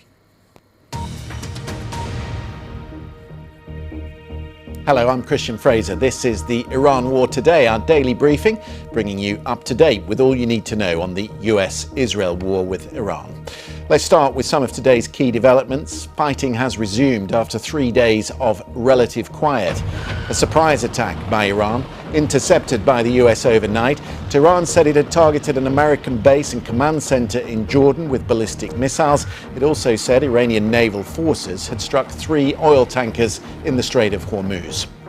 The US hit back, carrying out strikes against Iran-backed militias in Iraq, which it says have been involved in drone-based strikes on allies in the Gulf. One of those allies, Saudi Arabia, joined the US in carrying out the strikes. Riyadh has spent nearly 5 months trying to stay out of this conflict since February, but after Iran-backed groups in Yemen and Iraq targeted its oil tankers and energy infrastructure, Saudi Arabia has finally hit back. The joint US-Saudi strikes targeted Iraq's paramilitary Popular Mobilization Forces, which is dominated by Iran-backed Shia militias. The group said at least 20 of its members had been killed, including 5 Iranians. And Donald Trump has threatened to strike again hard. Speaking to Fox News this morning, the US president promised Iran a beating.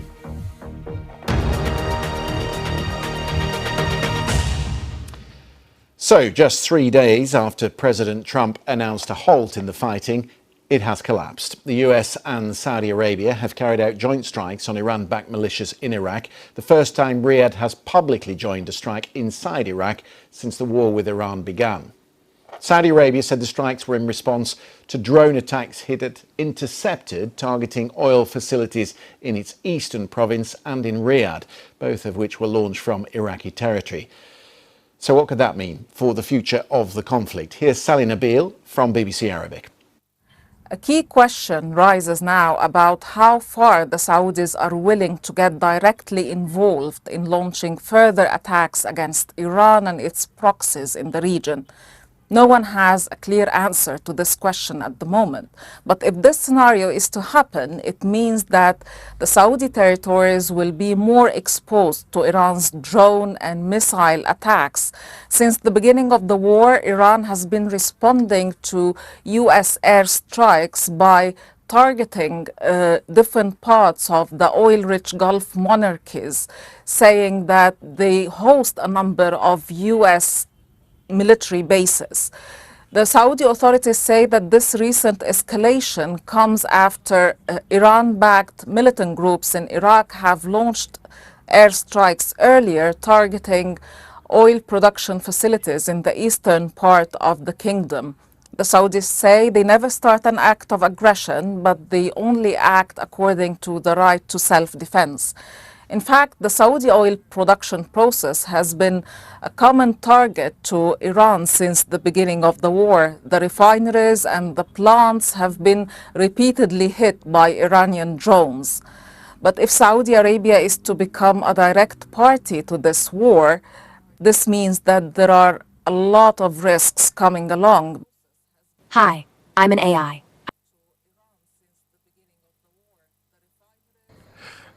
So there you have it, listeners. The situation in the Middle East not seemingly coming to any quick close as originally expected by the US president there. I mean, I said it at the beginning of this conflict that much to the dismay of others, that while I'm all for regime change in Iran, I believe that is a necessity at this point, but we are past that stage now. It should have been a quick, decisive, and fully engaged strike to decapitate the leadership of Iran and just replace it outright. At this point now, this is turning into another Afghanistan, another Iraq, and it's going to hang heavy around the neck of the US president particularly now as we get closer and closer to November, where his party is most likely going to take a beating at the polls as a result of this very growing, increasingly unpopular conflict. And I don't see how he gets out of it now in any quick form, even with the joining into the conflict of the Saudis, which have a close relationship to the United States. And one would expect that as a result of that, they have been targeted by the Iranians, and now they have been essentially dragged into this conflict as well.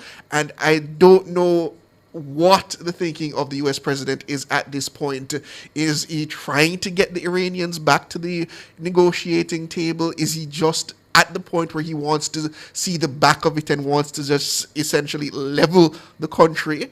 I don't know the thinking behind it. And at this point, I think he has essentially been trapped in a war that he initially had no interest in, dragged there by the Israeli government, and now he is going to face serious fallout in the US polls come November as a result of that conflict. And only time will tell if he can actually find a resolution to this before that November date comes rolling around. But that's where we have to leave it, listeners, this evening. Please stay tuned for the comments section with Mahiri Stewart and Shalois Michael. As always, I thank all of you in YouTube, specifically Leroy Rutty, Booker T, Carrick Shan, David Nabar, Caroline, Marigold, Jack Queen, Kevin, all of you, who am I? All of you, thank you for joining me this evening. It has always been an honor and a privilege. Thanks to our super producer, Dana Davey, our technical operator, Andrew the Glenn, the big man, Bugs Anderson, as well as the best news and production department in the business, led by the very capable Cara Powell. Have a good evening.